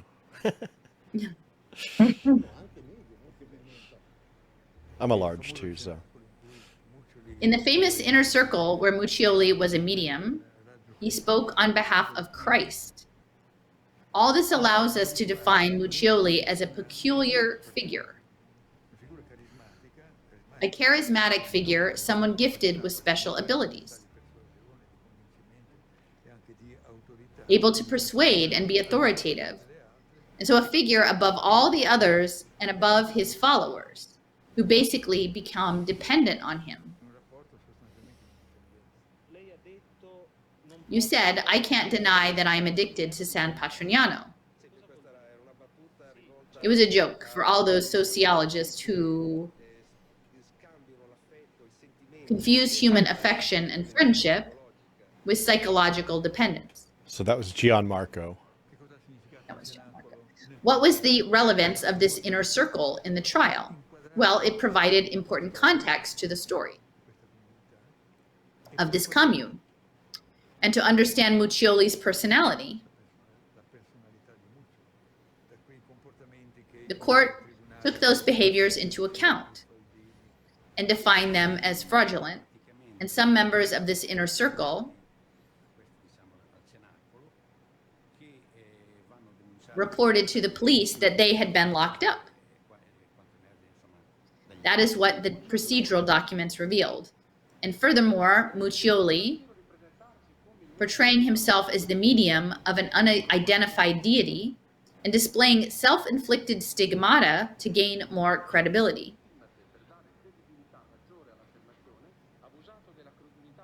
Abused people's trust and caused public disorder by conveying the deity's wish to establish the headquarters on the holy hill. Reframed God's vineyard. Wow.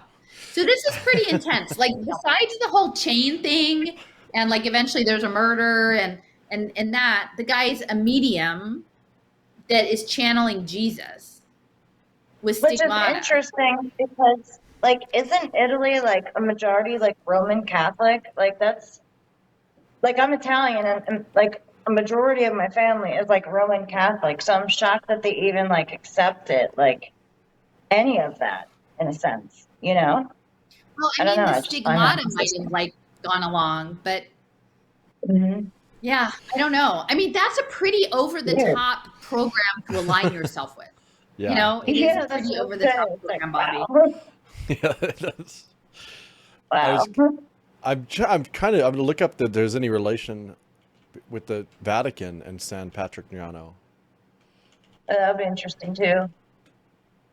And yeah, I mean, like I said, like that's like that woman, Lima Abramovic, who is now working with the channel with Mark Leda on Soft White Underbelly, talking about VR headsets for, you know, to try to track people, like bringing them back into like a bad environment to gather that data. And then like she's also talking about building farms that like people have to work on and like they can't leave. I mean, it kind of lines up with the same thing that Bobby's saying and the same model as this. So well, weird.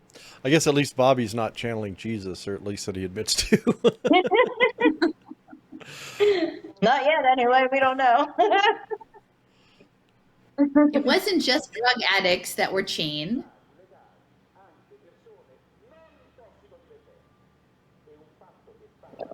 And this is something that makes one's blood run cold. I'm referring to Caballo Livia, who is not a drug addict. So the documentary didn't really go into detail about who this person was. So I'm referring to Patrignani Ambra, whose only crime was to be attractive. So there are these other people that were involved in this that they didn't really explain like more, but How they ended up there. But they showed this clip. I therefore ask this court to hold Muccioli accountable for all of this. The judges visit San Patrignano 1 month before the verdict. You only got to visit San Patrignano chaperoned by people from there. They showed you the beautiful fields, the beautiful horses, all the most beautiful things. So here real quick, we keep all the cows during gestation. So real quick about the horses. So he was really into like show horses and dog and race horses. And he was spending like these like insane amounts of money to get, to buy these horses. And they don't go into a lot of detail about like, obviously there was a business there. And I'm guessing that he was running these horses and betting on them. They were, betting horses. So that's a whole nother aspect that they kind of touch on, but they didn't really go into a lot of detail. They're probably like taking care of horses and calling it like horse therapy or whatever. Right. While he's doing that on the side, Exactly. Well, I do wonder a little bit because, I mean, this is later on, but like a lot of I don't know if it's maybe show horses versus like thoroughbred race horses, but, like the Middle East is sort of a center, Saudi Arabia, for horse, the show horses, right? The Arabians, and like high level. And, the Middle East, like those sovereign wealth funds are very definitely involved in the emerging tech and especially the educational technology, which will segue into the consciousness stuff. So you just have to wonder what the circles were that they were operating in these, and clearly also like horse racing is gambling. So that's, the mob's got to be involved in that too. Well, they didn't really talk about that. I mean, they just say that he was buying these horses, but they don't really go into any detail about what he was doing with them or anything. But they're just like, yeah, he was buying all these really expensive horses. Okay, that's where the cows are until after they give birth. So for 6 or 7 months, but nobody showed you the beatings or the lockups in the dovecote and in the kennels, evidently. So he also had these champion dogs. Like Great Danes. This dog is a world champion. Poor dogs. This horse has become a celebrity in America. Mr. So we had Great Danes. So Comes from famous stock.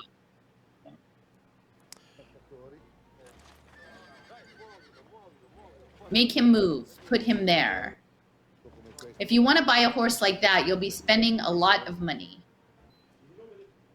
So that in the name of the Italian. Okay, so I do want to mention too the aspect of the dogs and the horses, like the breeding program. Like there is definitely something that's connected with eugenics that's around like animal husbandry and the overlap of like horses and dog breeding and at elite levels. And this eugenic stuff that they're planning.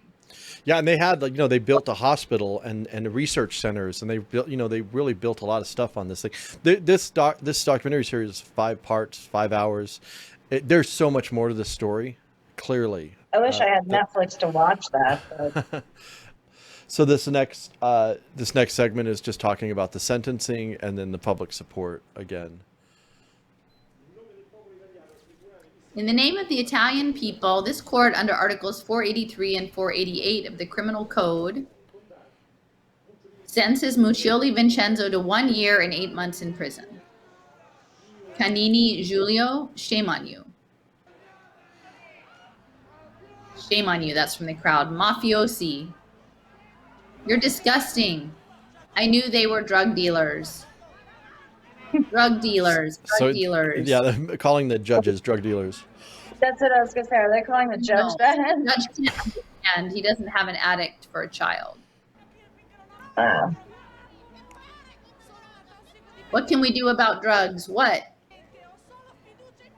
I only trust Muccioli, only him. You know, and again, you don't know who those people are. You know, Yeah, for That's sure. they could cool. Yeah.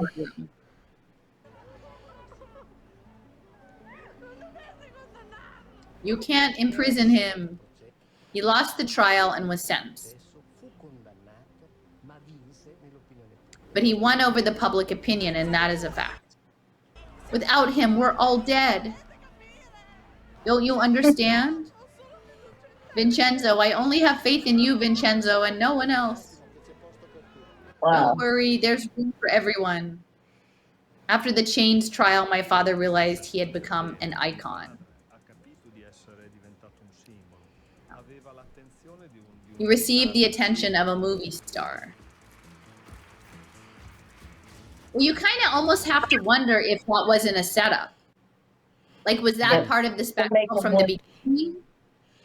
You know, because I have to say, like, the Hard to thing say, with the but- Chains, like, it was a definitely, I don't performance. There was clearly that a at all. I mean, They had a great PR team. yeah, I mean, clearly people escaped, and it was brought to the authorities' attention, and so that's what like initiated the whole thing. But yeah, even the trial itself was, like I said, a kind of a performance. But maybe they wanted them to find him, like maybe because then he was a martyr, like he became a martyr. Like he would, yeah, exactly. His position was uplifted. Sins of the Savior, you know. Yeah. It just blew him up bigger from there. Yeah. What will you find here? There's a woman there. This is Muccioli talking. Okay. In a practical sense, okay, so you'll always have someone next to you. So that's the partnering. Okay. Accompanying you everywhere, all day. And while you sleep at night, okay? Even while you sleep, There will you can't always even be sleep. someone glued to you. Okay. It's like, really? Like, someone's going to watch me sleep? Soon it'll be your digital twin. They'll just Well, yeah, I mean, now you really can have, like, you know, real-time monitoring. Okay, Antonella De Stefani, as soon as you entered, you were assigned a guardian angel. Well, that's interesting. Okay, so this whole, like, faith healing, mysticism, esoteric. Okay. A person who watched over you 24 hours a day.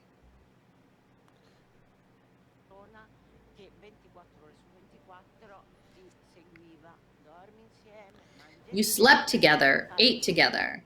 You did everything together. If you went to the bathroom, they would wait outside. Wow. Are you new here? I've been here 3 days. Oh, wow. 4 including today. You have to be with her the whole time?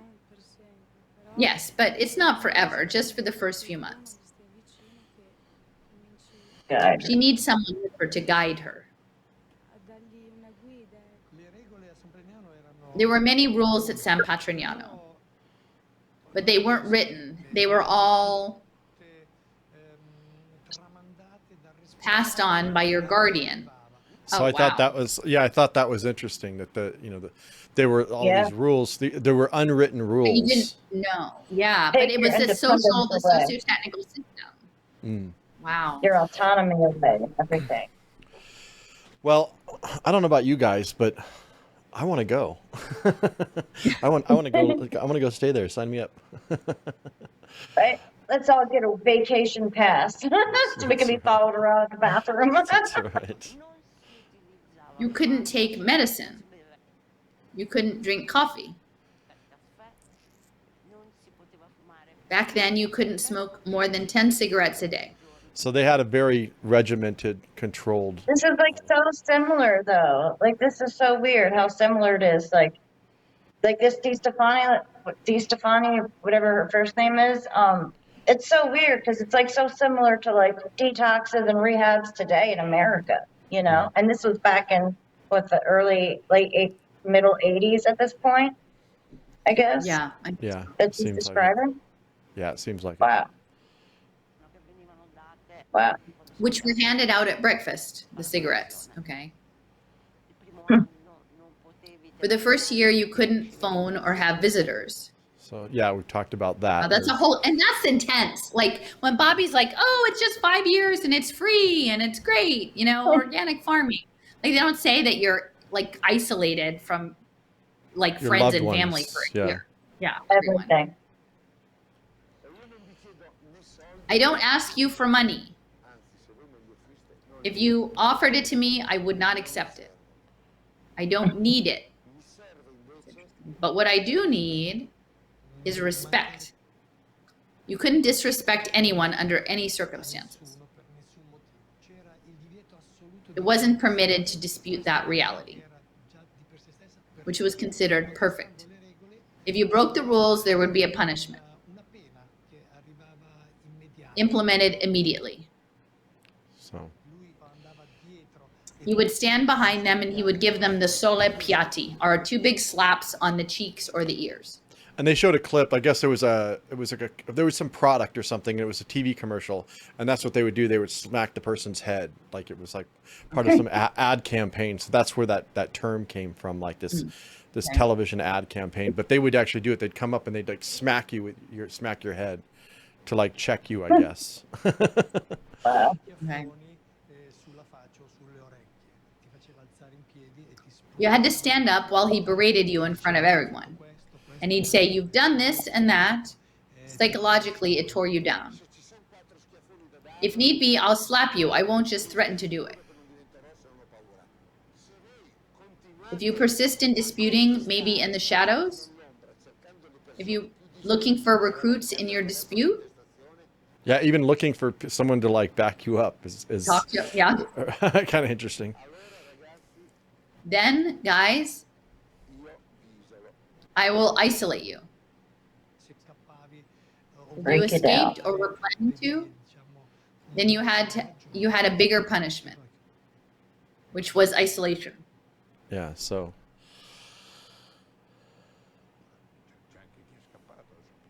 This is Red Ronnie. Some ran away, but Vincenzo would always go and bring them back.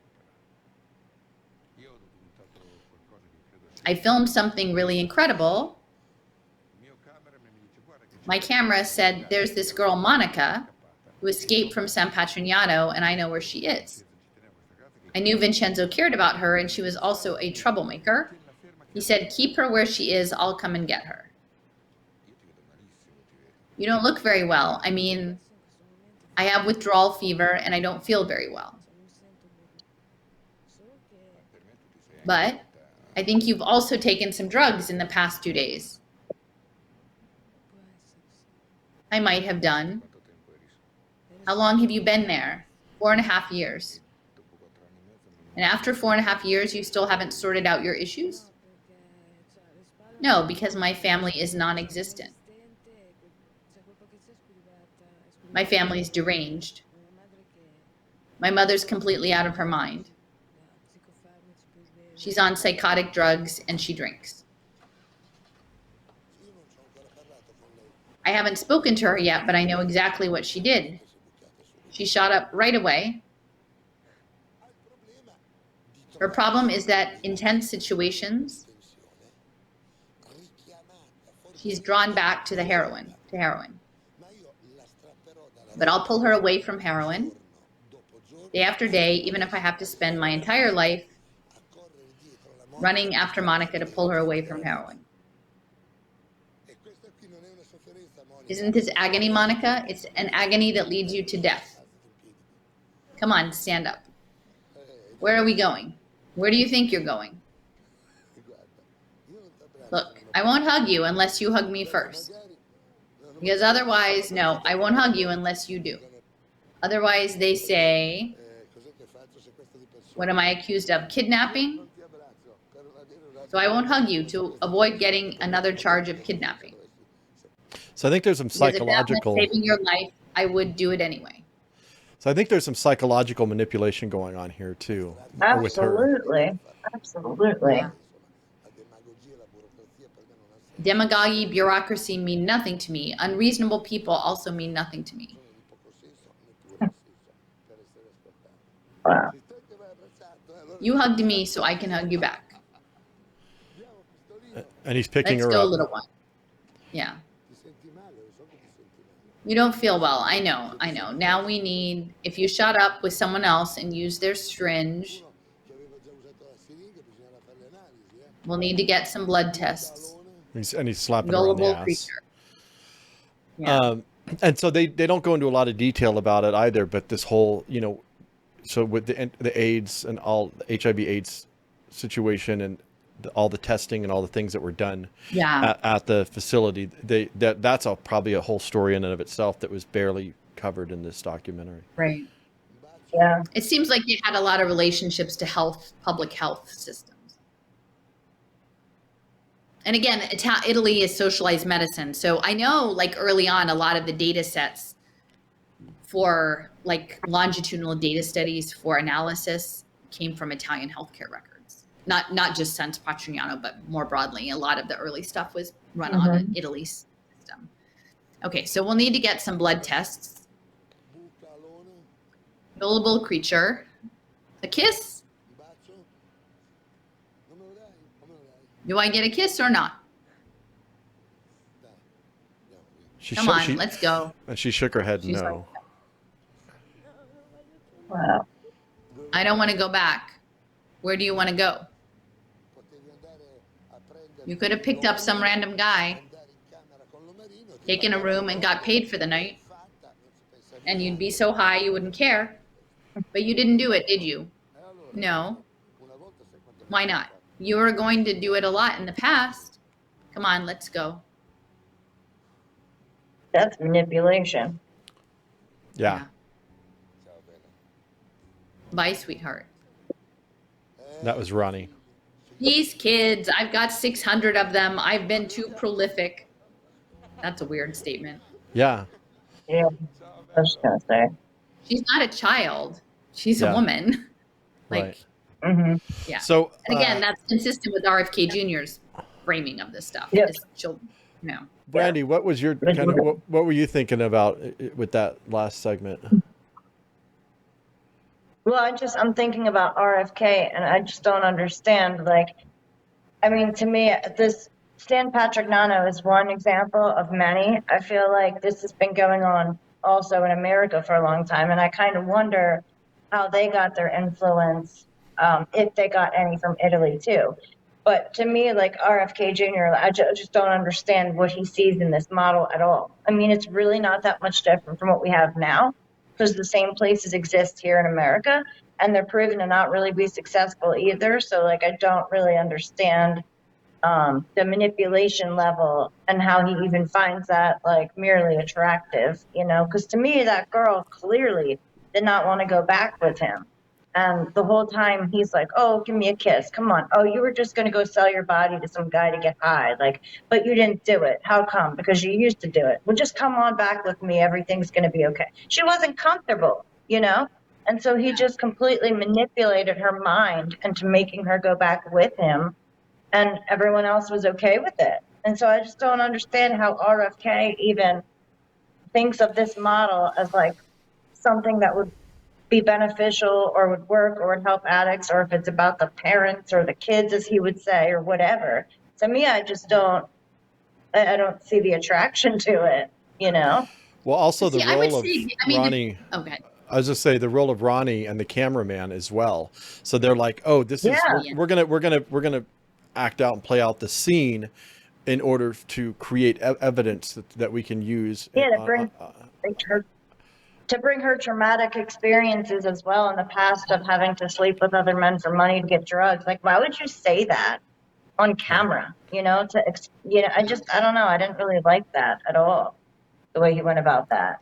Mm-hmm. Well, I want to mention too, so clearly RFK Jr. is aligned in social impact. Like, he's spoken at conferences in the past that are around impact. He's Vantage Point Capital Partners is about emerging technologies, right? There's the climate crisis Bobby, right? And the health freedom Bobby, but the climate crisis Bobby is still embedded like in the UN Sustainable Development Goals. He never really comes out hard against that part of it. So when he launches his campaign at the Bitcoin Miami conference, right? Like, so one of his big backers, like a lot of his backers are linked to cryptocurrencies. So imagine you've got a scaled national model, because we know that impact finance, pay for success, is being linked to the opioid epidemic for the past almost 8 years. Like, that's been the plan. They're going to look for evidence-based interventions, right? Well, how do you do that? Well, then you've got everybody to have a unique identifier. And then, you'll probably, if you have people doing free labor, that's part of the impact, right? So you would have all the data streams, whether that's therapeutic or human capital development, that would all be linked to the digital identity, which would be linked to the node, the unit. And then that would ultimately be part of this network state, right? The network state for biohybrid human computation. Like these intentional communities would be nodes in that global superintelligence. And so again, I still check Twitter every once in a while to see if anybody's even paying attention. And so someone did mention that we were doing this work around, RFK, Bobby's camps, Bobby's addiction and mental health camps.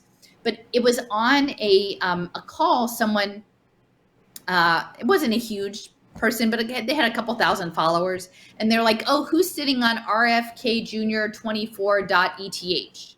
Like, someone should donate that to the campaign." And ETH is Ethereum, like, so that we can start getting some more crypto over to Bobby. And so, and I'm like, yeah, and I did a screenshot of my Kumu map of the tokenized commons and then token engineering, because again, the commons stack, the tragedy of the commons, the commune, whatever, that's the commons, guys. That's the commoning. So, I'm not trying to be snarky at all. Like, and Brandy, you were very clear about this being linked to social prescribing and impact finance, but that's what Bobby's got in. Like, he's got the emerging tech, impact finance, and now he's got the crypto that's going to be the network superorganism. And so, yeah, here we've gotten the storyline about like breeding, elite dogs and horses. So like, we'll just have our new eugenics program towards the noosphere. Yeah. But for the most part, everything is kept at such a superficial level. And, honestly, it is a bit of a haul to get to do, it's a steep learning curve to actually get a handle on it, to just see it. But it's quite consistent with what he's promoting. This is about something far more serious than addiction. Yeah, I just started reading Rousseau's The Social Contract. Interesting. I was like, I probably should read this. I think it's probably relevant to what we're talking about here, because it's again, these terms get tossed around and people don't like know the origins of it. So, all right. Jason, how far along are we in the? We're halfway through. Oh, okay. I don't know if we're going to be able to get, like, I'll probably have to leave at 6:15. So I don't know. Oh, that's maybe I'll just an hour. Yeah. Well, we can come back to it if we don't get through the whole thing. Okay. So Vincenzo Andreducci. Okay, so the appeals court changes the verdict. Okay, so he's in Rimini. The appeals court changes the verdict. In the name of the Italian people, the court acquits the defendants on the accusation of abuse due to lack of evidence. Secondly, it acquits the defendants on the accusation of kidnapping.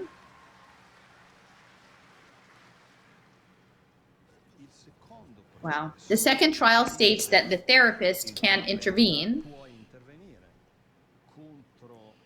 against the will of the drug addict. So this is a big deal right here. You have no right. This is like creating, so they had established legal precedent. Correct. Exactly. And because it can't be considered as free will, they have a sound mind, but are unable to act for their own good. And this guy here, this is Vincenzo's son. That's his son. Yeah. Okay. Therefore, a therapist bound by contract to treat this patient must intervene. The court establishes this important and innovative principle. Okay, like so, and again, think about like the entire therapeutic thing, at least in the West, was set up by the Rockefeller Foundation. Like psychiatry is a construct of the Rockefellers, all right? And then the therapist is the administrator of that. But think about like in Stealing Fire, this stuff I've talked about, like in the future, your therapist is going to be AI. Yeah. And they're going to be duty bound to interview by contract. So Yeah. that's quite a fascinating wrinkle there. By smart Okay. contract. By smart contract. So So innovative RFK is essentially saying that, in a sense, too, I want people to think about is the fact that RFK is aligning with somebody who believes that, which he is an addict as well, from what he Yeah. says, right? So he's saying that addicts have like no free will and they can't make their own decisions because they're incapable of doing that, which is just wild. And legally, You know? their therapist is entitled to do anything in the name Yep. of the therapeutic relationship. Health freedom movement. Yeah, yeah. Like Crazy. Allison says, there's a contradiction with Yep. the two Robert F. Kennedys. Are in conflict. Well, and think about it too. Yeah. Like the emphasis that Muccioli has said multiple times in this is that I don't want the government's money. I have my own Yep. people. Like I have my own private interests that are paying. I don't want your money. I don't need your money. Yep. Okay, so whose money is running the program, right? And then ultimately, Exactly. where this is going, like literally the candidacy of RFK Jr. is embedded in the cryptocurrency space. Okay, so Yep. you don't need a government. You don't need pesky government oversight, right? You just need funders who are looking for impact. We're linking the sensors to impact. And then literally, like people suffering addiction are just the batteries to run the system, to get the data. Pawns. Yeah. The market will take care of it. So And that's the token exchange. And Yeah. that's the signal. Like that's the signaling. Like that's what I'm trying to convey. The biophysics and the econophysics is like this idea of the free market, the pricing signal. It's a signal. This is all signals intelligence, but the signals intelligence is not happening outside of the steering principle. Yeah. Yep. So he's just saying that the court has established this important and innovative principle.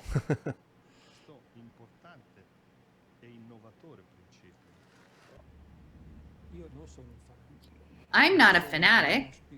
I'm not a spiritual guy, but I can tell you that Vincenzo, in the early years, told me about a vision he had about the future of San Patrignano. And this is Antonio Boschini, San Patrignano therapeutic manager. Antonio, there will be a hospital there. You're going to be one of the doctors. Okay, so that other guy, my bad, the other guy wasn't the doctor. This was the doctor, Okay. I'm guessing. Because there's going to be a disease. AIDS explodes in Italy in the mid 80s. So trying to alleviate the panic and overcome the fear was another issue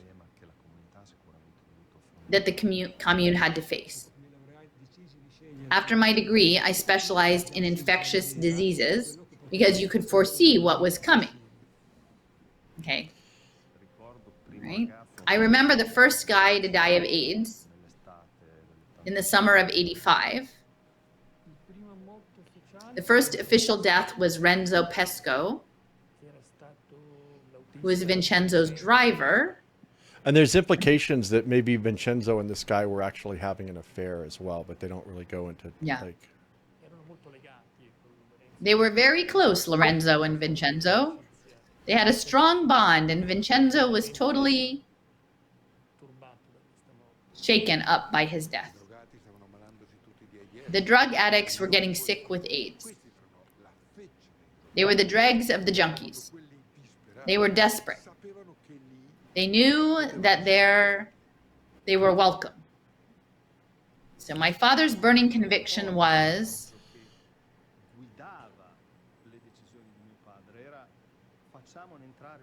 let's accept as many people as we can. And Muccioli's commune is expanding and developing. So they're building hospitals, they're getting an influx of patients, and now they're becoming a place that deals with AIDS patients as well. And the whole AIDS thing is there's a lot of problem. Yeah. There's a lot of problems with that narrative, yeah. and so like the idea of drug addicts. I actually think it was a rebranding of things that people were dying of already. Yeah. But they have these weakened immune systems, and of course, addicts have weakened immune systems, and so yeah, if you're watching, there's a really amazing documentary. I actually hosted the filmmaker in Denver, Brett Leung, but the film is called The House of Numbers, and Okay. it's highly worth watching. It's got a lot of really important stuff in there Yeah, so about text that. me that. Yeah, I'll get that to you.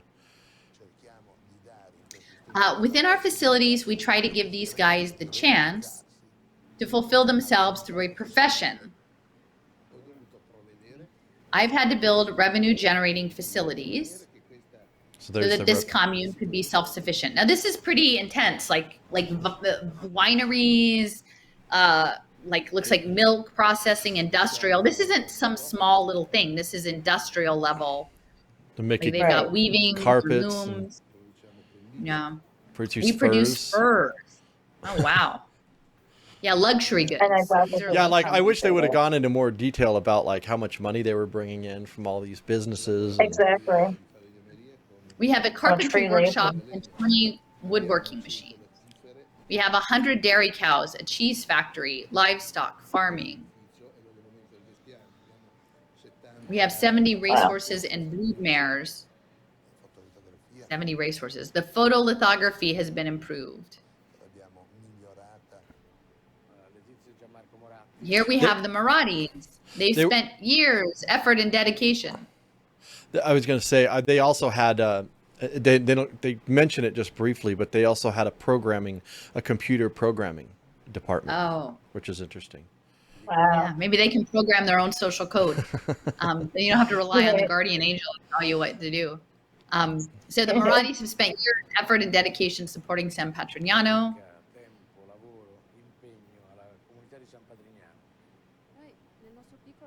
In our small way, we try to help San Patrignano to contribute towards everything they do from the beginning of the 80s. And until the year I left in 2011, Gianmarco Marati donated to the commune. During those 30 years, 286 million euros, give or take. 1988, 882 declared guests. Okay. Muccioli had strength in numbers. Hundreds of young people went there. But not just that. Muccioli became a reference point for the state. All those hundreds of guys were meant to be in prison, but in prison they cost money, and at San Patrignano they didn't cost anything. Okay, so can I just point out, like, that's the impact finance model, right? Because there's a cost offset of being in prison. Yeah. And if you can save that money, that's where the profit comes for the impact investing. So Yep. you create a prison industrial complex that funnels people into prison, and then you create diversion courts that diverts them out of prison, and they're just washing the whole thing. A lot of it is about like offshore labor and the labor, changing the labor system, a globalized labor system. But on the surface, it looks good and you can tell a nice story. And so what these people are is they're telling this nice story. They're creating a nice story with their radio broadcasters and their film guys and everything to tell the story. But that cost offset that he just said aloud, that is the underpinning of impact finance. And that impact finance only runs on the data. So in the future, like all the people who are weaving or picking grapes or whatever, like they're going to be attached to the sensor network. Like that is going to be a hive mind of sensor data on those people. Yeah. Because it's going to have to be, because it's going to be underpinned by impact investors, in my opinion. Yeah, I think you're right. The next segment is going more into the AIDS cures. In those days, there was no cure, but there were thousands of theories on alternative treatments. I remember seeing a side of Vincenzo I didn't know. I'd say naivete. Anyone could come here and say they'd found a cure, and he would believe them. And there was a researcher from the States that suggested trialing a protein-based remedy, which could save or help HIV patients. Every morning, everyone was given this big glass of smoothie to drink. And we used to call it superfood smoothie. And it was really disgusting, like drinking cement. It was hard to swallow. And it was I was one of those who'd easily take an hour to drink it. San Patrignano was the perfect lab for any kind of experiment. Yes. That's exactly. And I just want to say too, think about how that thing of the superfoods fits in with all of the Organic farm. biohack, like all the health freedom people who are out there selling whatever their newest product line is. Like there is Yep. this issue, in my opinion, around like I'm personally skeptical a lot of these industrial processed alternative remedies. I just am. Yeah. Like I'm not against people being healthy, but like this idea of like we don't know what's in those smoothies, and we know that ultimately the goal is to get control of your gut microbiome and your Yep. vagus nerve, and your gut brain and your brain. Like they need both of those to run their computing system. So yeah, I wouldn't be drinking their smoothie, but you could totally see Joe Rogan or somebody like that promoting the smoothies. Promoting it. Yep. Kachava or whatever, like that was the old timey kachava. What are you drinking? Is that mud? No, it's kachava. Like be mindful of your little microbiome. I was just looking at my notes. I should have looked at them earlier. But like I noticed another thing too that I'd written down about Red Ronnie being a music promoter, which is a business and industry that really promotes and glorifies drug use. So I was just thinking about that connection there, which is interesting. And also Vincenzo, he also had a background before all this in he had a hotel and tourism too. So that was an interesting piece of information. Well, you could imagine like a hotel run with one of these things, like I'm sure they would probably have some sort of hospitality management built in, because this is all also about human capital development. Yeah. And again, just think like, I don't know what the economics of this was, but like if you have someone in addiction who can't be part of the economic thing, that you don't have to pay them a living wage. Instead, you manage them and then you get all this free labor. And like, that's a crazy model to think, especially in lieu of what's coming with the plan for the fourth industrial revolution, Yeah. Like it segues, and I mentioned this before, but with the whole Kennedy legacy of volunteer labor, the AmeriCorps stuff, the Peace Corps stuff, like they're just, that's Bobby's newest thing is the, Recovery Corps, whatever. And it's going to have a nice spin on it, but it means like essentially you've sidelined a huge slice of your like most vital young people into, a free volunteer labor, social prescribing program. Exactly. San Patrignano was the perfect lab for any kind of experiment, I'm sure. Imagine 1,500 people all eating the same thing, not having sexual intercourse or whatever, because the community clearly divided men and women. At times, we'd go away for a month all around Europe to check out a dog. So this jumped to another segment. Okay. So that guy was like his bodyguard, and this guy was his bodyguard and driver. And I didn't include it, but yeah, like there's more stories. So if you watch the full documentary, there's more background to some of these people. So they're going to like dog breeding shows or whatever. Yeah. Okay. Or a horse. He'd go crazy when he had the opportunity to check out some beautiful animals. Okay. So I think like too the treating, looking at the animals and the people and the similar, like husbandry. They're farming. Go crazy when he had the opportunity to see beautiful animals. It's an amazing horse, yet fresh water on its shanks. For his safety, I was always armed, because of course there was money in the commune. If you needed to buy something for the commune or the stable, I'd take money out of the safe and we'd go. We'd go everywhere by car. He'd relax in the car because in Italy he couldn't go anywhere freely, as he'd be recognized every 2 seconds. And when we went to conferences, people adored us. Sometimes they asked me if they could touch his hand. Goodbye, Vincenzo. Thank you. Me in a car. Who is the better person? Giorgio Armani, Valentino, Vincenzo Muccioli, Gianni Versace. 1, 2, 3. Vote now. Vincenzo Muccioli is first. If he's loved by the public, it's like holding a baby, and like, what do the politicians do? Well, they try to get him on their side.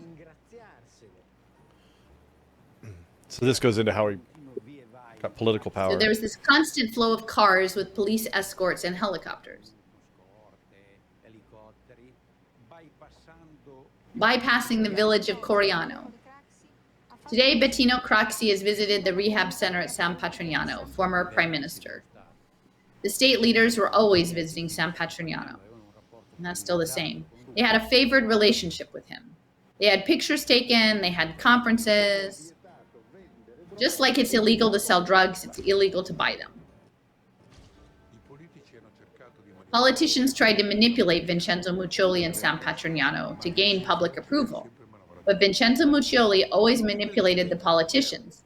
I'll receive everyone who comes to support San Patrignano. I don't care which party they are. The more Vincenzo was on TV, the more the commune became known and the more money arrived. San Patrignano became so big that it needed constant help from the outside. And I used to work with Walter de Legou on the main switchboard of San Patrignano, where all the desperate mothers called. And on the main switchboard, we didn't tell Vincenzo. But if you were the child of a famous person, you wouldn't wait like the others. You'd still simply get in. So the more children, family, and friends of powerful people that came in, the more people could ask for favors. He could ask people for favors. Yeah. He could ask them for favors.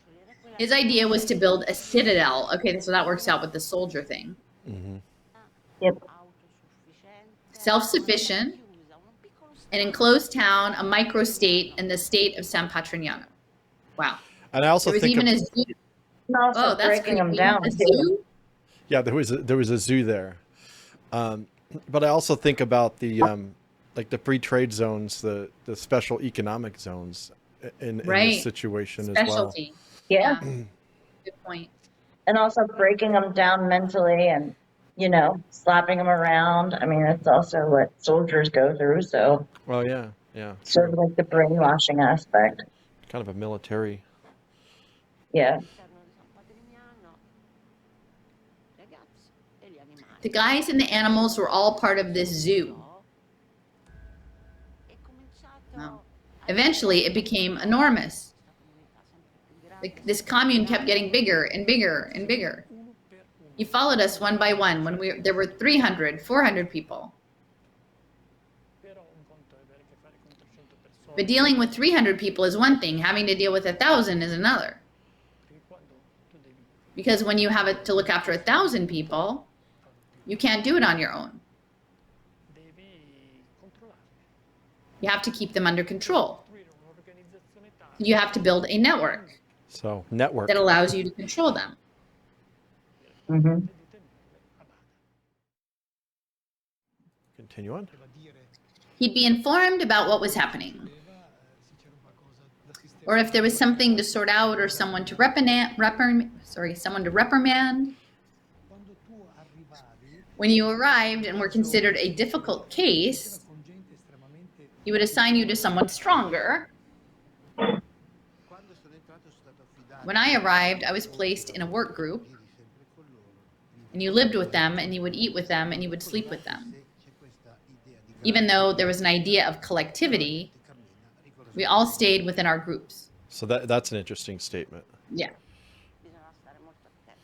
You had to be very careful who you talked to and what you said.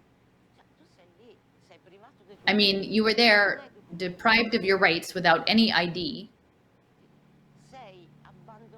abandoned by the state institutions. And when I hear people saying, this meat's overcooked, this fish isn't good. So this is Vincenzo now. Okay. I want this and I want that. And then demanding things and asking for rights. Which ones? Which rights? Which rights? Yeah, you don't have rights. Unfortunately, I witnessed too many episodes of beatings, of violence in front of everyone. I remember my very first evening. We were all sitting at the table and he said, Where's Francesco? I can smell him, but I can't see him.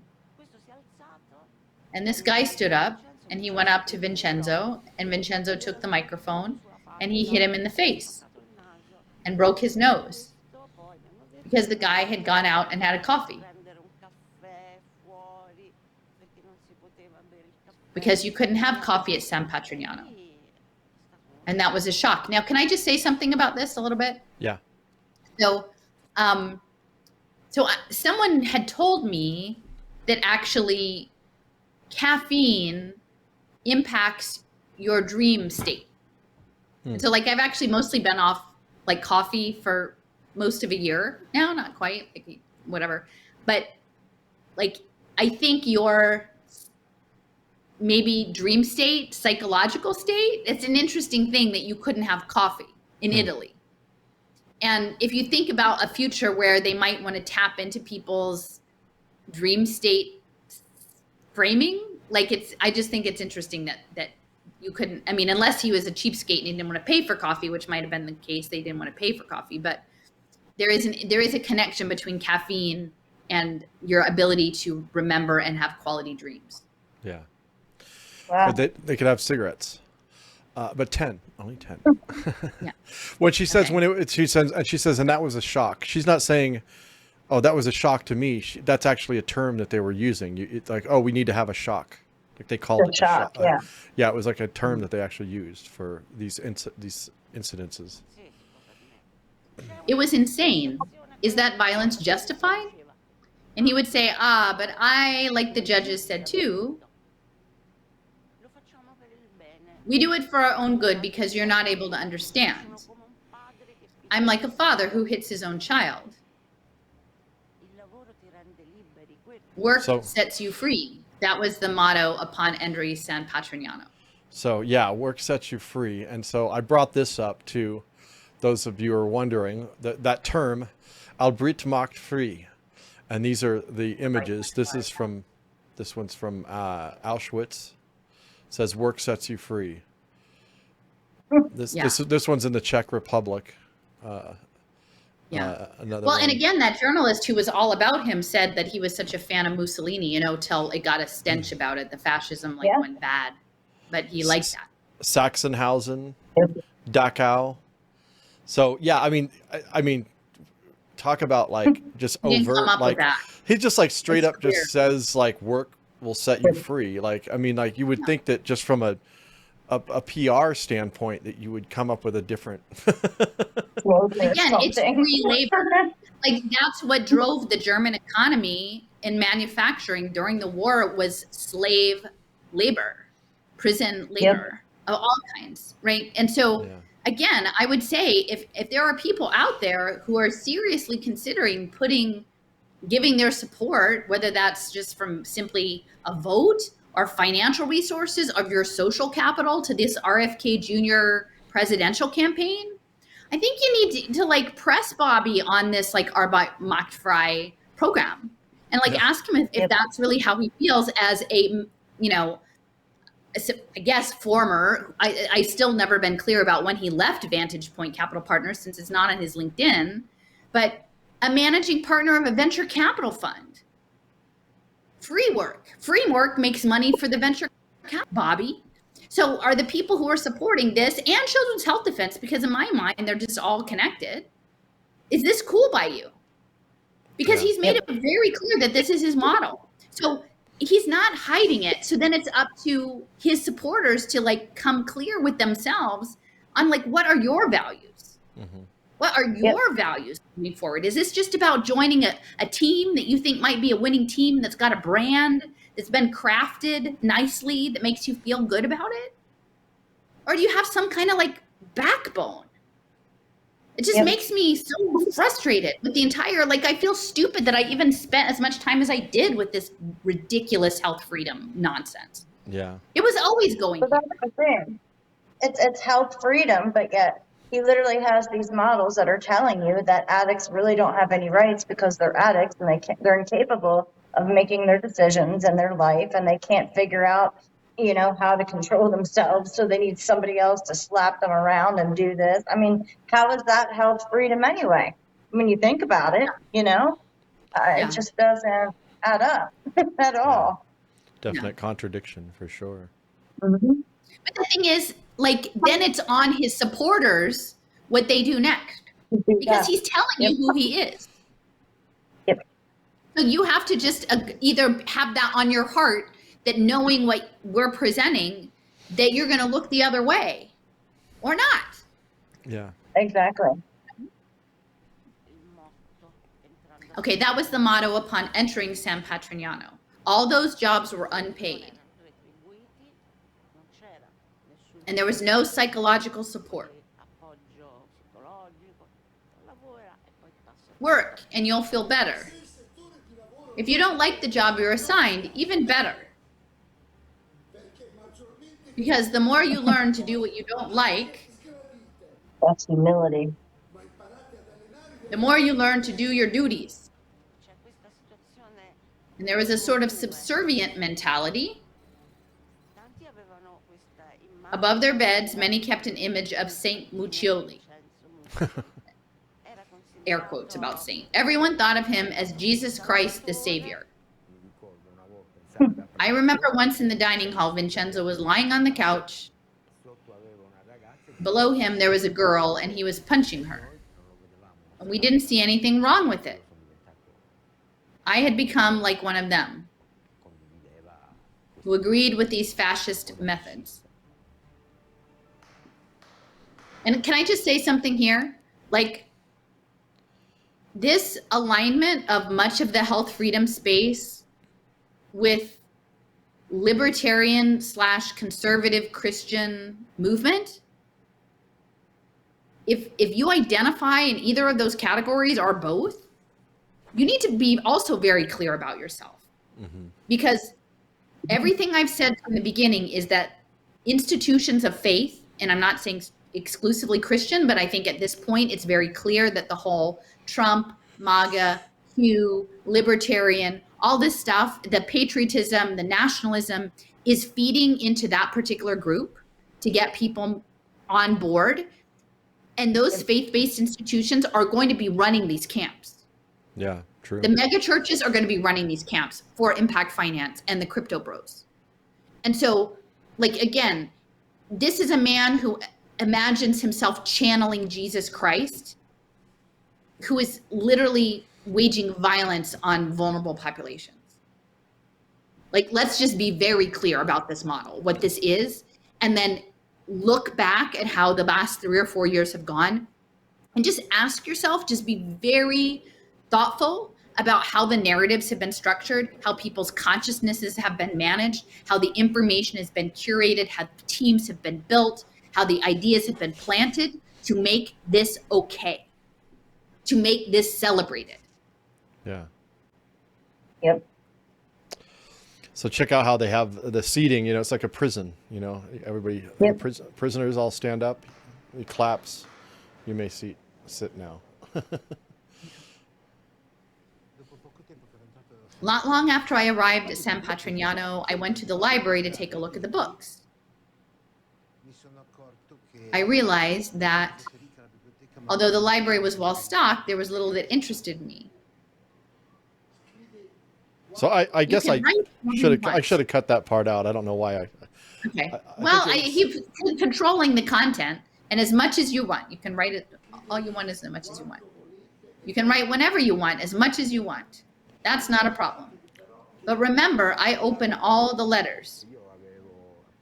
I was in charge of reading the letters that came and were sent by the guys. And they were carefully opened so the envelopes didn't tear. If there wasn't anything suspicious, they were sealed and sent again. But the ones that could compromise the guy's recovery were binned.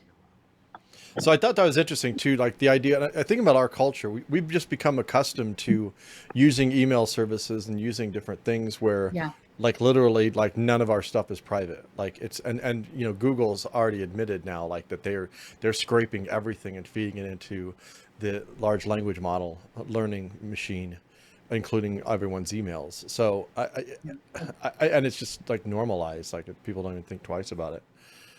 Kind of crazy, but yeah. It's kind of crazy. San Patrignano was very controlled. So if you wrote, "I can't bear it any longer, come and get me," this letter would never be delivered. And that guy right there that was talking was the he's the twin brother of this woman right here, who ended up committing suicide. Natalia Berla. Yeah.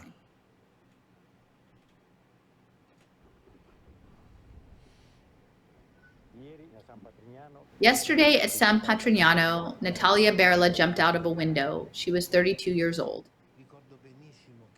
I clearly remember washing grapes, and while I'm there, I hear thuds coming from a room at the end of the kitchen, which was the pantry. I hear a woman screaming, and then I see Natalia, and I'm not sure why, being dragged by two guys, and she's crying. And I also notice a bruise under her eye.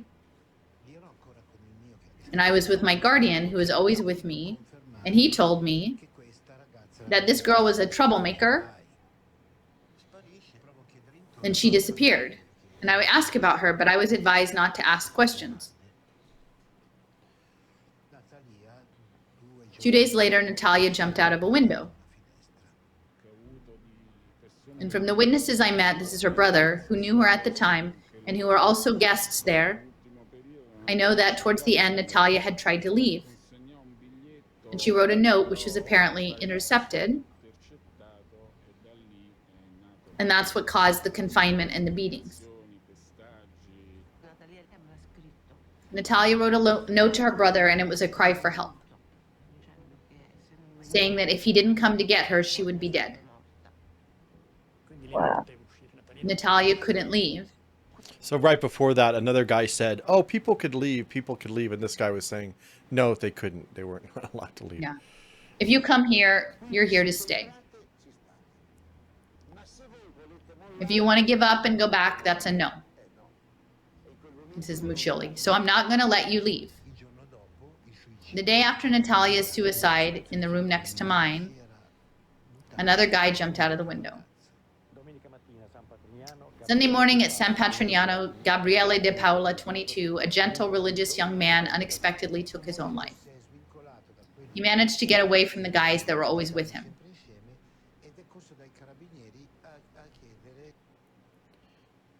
And went to the police and asked them to help him leave San Patrignano. The police thought he was crazy and handed him back. So that's the thing. You go to the police, Yeah. and the police just deliver you back into the arms of your captors. So We're now in a position to ask for what we need. So I was just Okay, saying, the the day after he was sent back by the police, he jumped. Yeah. The day after he jumped.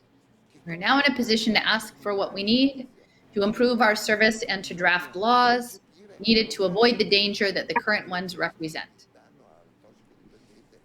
for recovering drug addicts. Now, it's interesting the hexagons that are in the background there, now that I'm looking at it, the whole, like the TV set, there's interlocking hexagons there. Carita Bianca. He'd reached such great heights that he had started giving suggestions on new drug laws. Now, I want to just say here that, again, like this global world sensorium is based on the UN SDGs, and the UN actually has its own addiction section. Like there's a whole section around addiction, and they were the ones who were aligning with that Peruvian ayahuasca group, like not just in addiction treatment, but also in ecotourism and cultural sustainability or something like that. So it's interesting to think, because I think eventually there will probably be global drug laws. And at least it seems to me like the global drug laws will be leaning into the psychedelics. Well, and I think what's happening too, I know this was in the health freedom space, but I think it's actually relevant, is what's going on with the World Health Organization and countries basically having them dictate what the global, it seems to be like that's actually the first formal actual global governance system would be the World Health Organization. Anyway. But I mean, and it makes sense that the UN has its own addiction programs, but it's not something that I think comes to the surface often. So I think that's important. So this part right here, he talks about, he proposed a bill to criminalize both soft and hard drugs, whereas RFK is actually saying the opposite. He says, I want to decriminalize it, but both of them are actually leading you to the same point. And you'll see this in a second here. They seem like they're opposite things, but they're actually not. Because while RFK Jr. wants to decriminalize the drugs, or at least he says decriminalize, he's not really talking about. He wants to regulate them. He's talking about regulating them, and which is steering people, addicts into these facilities. Yeah. So he proposed a bill to criminalize both soft and hard drugs. I don't think it's the right approach. This is Muccioli. To minimize the threat of this type of drug. This is marijuana, I guess. This law also was referred to as the Muccioli law. Is it correct to say that this new law criminalizes addicts? That's Rosa Russo Iervolino, Minister of Social Affairs. In order to destroy the market, we don't want to criminalize anyone. We want to direct them to rehab centers. Which is precisely what RFK Jr. wants. Yes. But see, I would say for the most part, unless you're familiar with the work that we've done around impact finance, you wouldn't imagine that there's a way to make money off of I know a lot of the rehab centers are crooked, but I think the people's immediate thing would be but this is just a public good. How could this be making money? How could you create money out of poverty? How do you create money out of addiction? Yeah. But that's where the impact finance comes. And then as soon as you have that, that's the data. And then the data is used for the predictive analytics, and then the wearables, and then the wearables get you to consciousness. And most people have no idea what that is. They don't, even now, they still don't know what impact finance is. They have no idea that even is a thing that exists. No. So just imagine you're being sent to court because you got a drug offense, and then the judge makes a deal with your lawyer that you hired to send you to X treatment center or whatever the name is, and then he gets a cut from that, and then that treatment center gets a cut from your insurance company, and then it just goes on and on and on.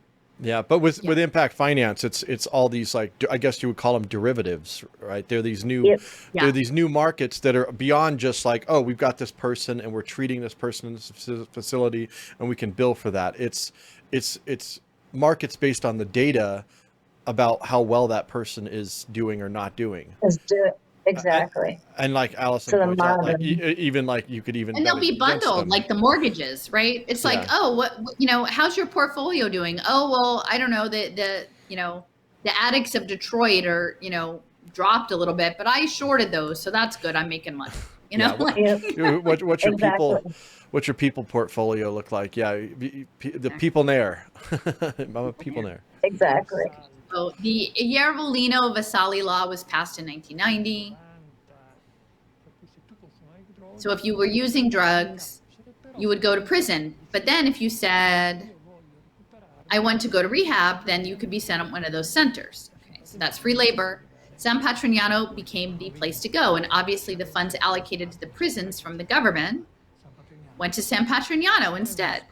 Okay, so now the government will be out, it'll be impact investors. So if you look at it economically, you can see that prisons were being emptied of addicts and the commune was getting fuller. And this gave him enormous power.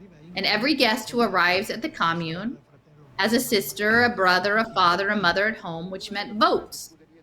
San Patrignano had one of the biggest stables in Europe. That's interesting, the guy in the commune was looking after very expensive horses. Yeah, but even the stables, they have a stable of people too, I know pimps talk about my stable, the women that I have in my stable or whatever. Yeah. I mean, and it's confinement. Again, the zoo, and they've got all of these horses, they're locked in their stalls. Everybody's just under control.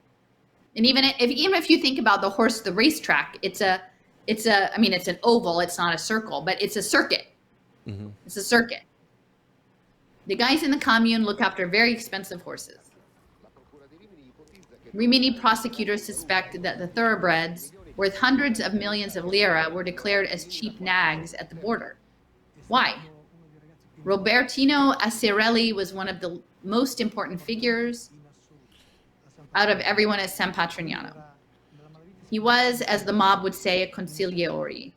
In everyday life, you'd say an exceptional economist. He was one of the guys in charge of the deals of buying horses and dogs.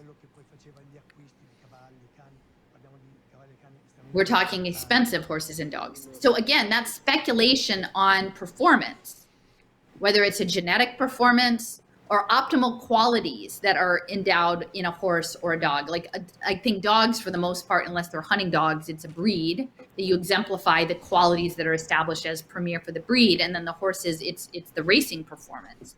But these are investments made based in performance analytics, which again are going to be applied to the people. Yeah. So one of your colleagues, Walter Telegu, Muccioli's driver, was arrested at the French border with 300 million lira in the car, which he tried to smuggle. Did you have money in the car? We have driven with money in the car, yes. When Roberto and I arrived in France, Frontiera Franco-Italiana, we were stopped at the border because our car had been noticed as traveling too often. And this cop inspected our car, and he pushed a button which released the hydraulic pistons, and a false bottom was revealed. It was full of cash, a lot of it, to buy a horse that Vincenzo really wanted. And my presence isn't essential anymore for the place to run smoothly. So this is a transition into the next segment. But yeah, that whole thing about the horses, I decided to include it because I just thought it was, they've got all these other business dealings that are going on. And again, they don't go into a lot of detail about it, but I think it's an important piece of the story. Yeah. I mean, they're not growing food to feed hungry people. They're creating luxury goods. Yeah. Like these are luxury. These are hand-loomed artifacts. These are fancy wines, fancy cheese, organic, right? These are not meant for working class, poor, to address social issues. These are using free labor to create luxury items for an elite class. Yeah. And even if RFK's version of this was creating stuff for, working class people, it's still problematic. Yeah, no, I know. Yeah. But like, this is just gross to me, like the level of like elitism that's embedded in all of this. These are not regular everyday people who are running this thing. So this next part, he's talking about, like he wasn't needed anymore. So they were building a new model of kind of governance around groups. And my presence isn't essential anymore for the place to run smoothly because there are groups now. Vincenzo tried to set up a group of people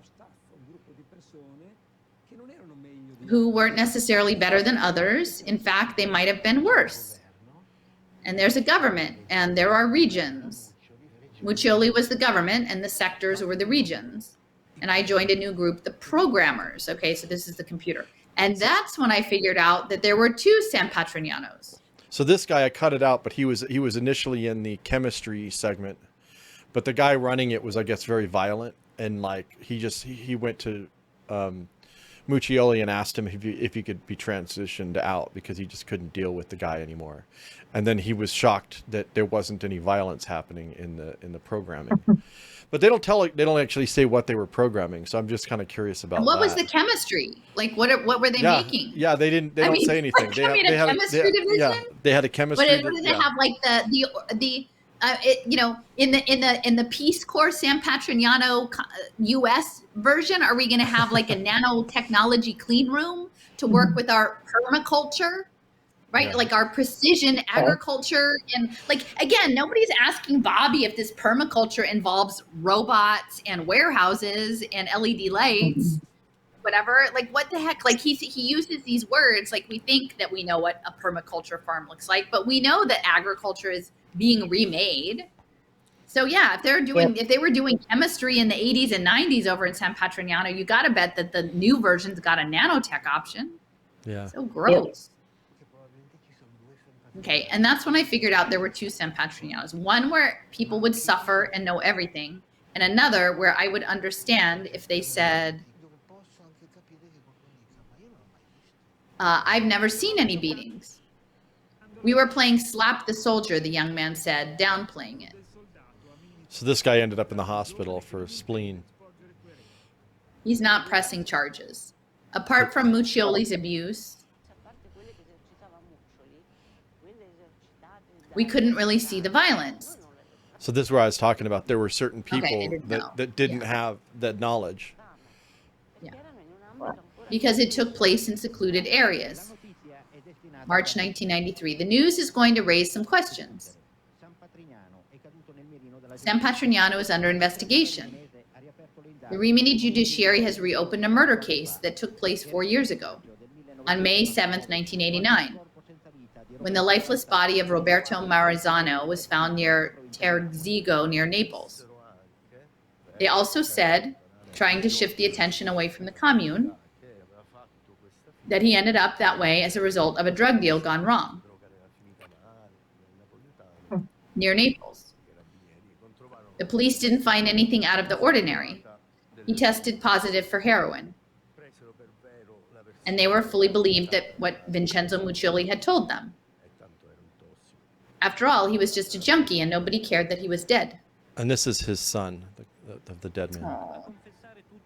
Luciano Lorandi, a young drug addict, has confessed he used to work in the butchery of San Patrignano. A young man, a former guest at San Patrignano, and who had witnessed the murder of Maranzano, rid himself of this burden by telling the story to a caregiver, and Rimini's prosecutor's office found out and opened an investigation. Fabio Mini, charged with aggravated murder by cruelty and torture.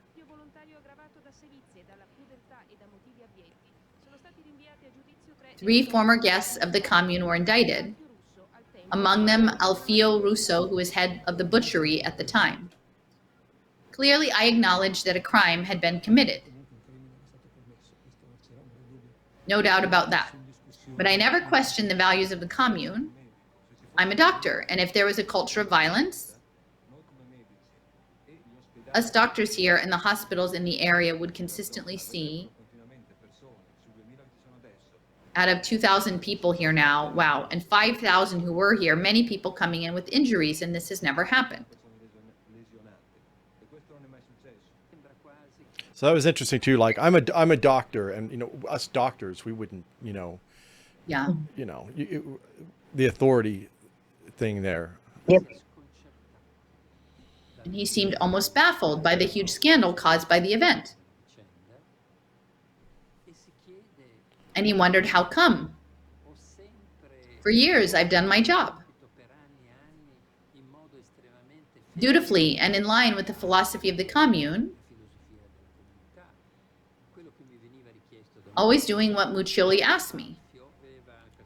Alfio had a borderline personality, quite impulsive and violent. And of course, he was made. He was put in charge of the most difficult cases. Yeah, and he was put in charge of that department. You know, the butchery. Butchery with knives. Yeah. Mhm. The rebels, the unruly ones, those who wouldn't bend to San Patrignano's rules. In the beginning, Vincenzo used the pigsty and Alfio Russo as a boogeyman. If you disobeyed, he'd say, "I'll send you to Alfio Russo." I think the whole group took part in this. I never allowed the guys to beat each other up. Now, after that beating, Roberto was battered. He could barely walk. Alfio decided to let him rest for an entire day in the dormitory. And after a day of rest, he orders his assistants to bring Roberto down so that he could go back to work in the pigsty and unload sacks of feed from the truck. Every sack weighed about 30 kilos. And when they put the first sack on his back, Roberto crashed to the floor. He was too weak. And Alfio is now in a state of delirious persecution, and his fury escalates. He beats up Maranzano again, and he orders the others to do the same. My father was badly beaten, put under a cold shower with broken ribs, electrocuted with the rods used for pigs. Poor Maranzano was beaten up and subsequently strangled by the head of the sector, a large, heavy man who literally stood on Maranzano's neck, crushing his spine. He had burn marks all over his body. Everything that happened at San Patrignano was recorded, listed, logged. Vincenzo had a network of informants, a very efficient one, a sort of little Stasi. Initially, Vincenzo denied he knew anything about the murder of Roberto Maranzano, but shortly after, though, he admitted that he knew about it. And he told me in confidence, so I had to remain silent. Vincenzo Muccioli. Is that a good enough reason? And I kept silent because I was told in confidence. My role in the commune is that of a doctor who sees a patient. How convenient. Or a priest who listens to a confession. Vincenzo Muccioli was served a warrant for aiding and abetting the homicide of Roberto Maranzano. His version wasn't convincing enough. Another twist in the Muccioli trial.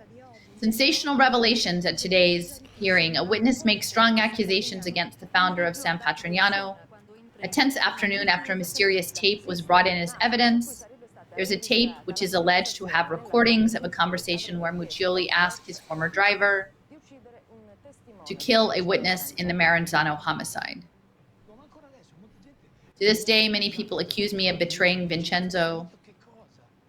What betrayal? I didn't betray him. He betrayed me. So this guy, this was his driver that had recorded him, and Yeah. I cut that out. But basically, the only reason why he turned on Vincenzo was because Vincenzo had promised him a home, and he kind of wanted to get out of it, like after a certain point. Yeah. And Vincenzo had promised him a home and all this money, and never delivered on it. So that's really what this guy wasn't coming out with from any like moral standpoint. He was just upset that he wasn't. He was upset that he didn't get paid. He played the game. And he felt didn't get, so. He says he betrayed me. He betrayed me. But then like Vincenzo, said, well, this guy was just trying to blackmail me. So that's kind of how that went out. Let's hear from this famous conversation. We should send him home for a while and then find out his movements. After 5 to 6 days that he is home, hang around there.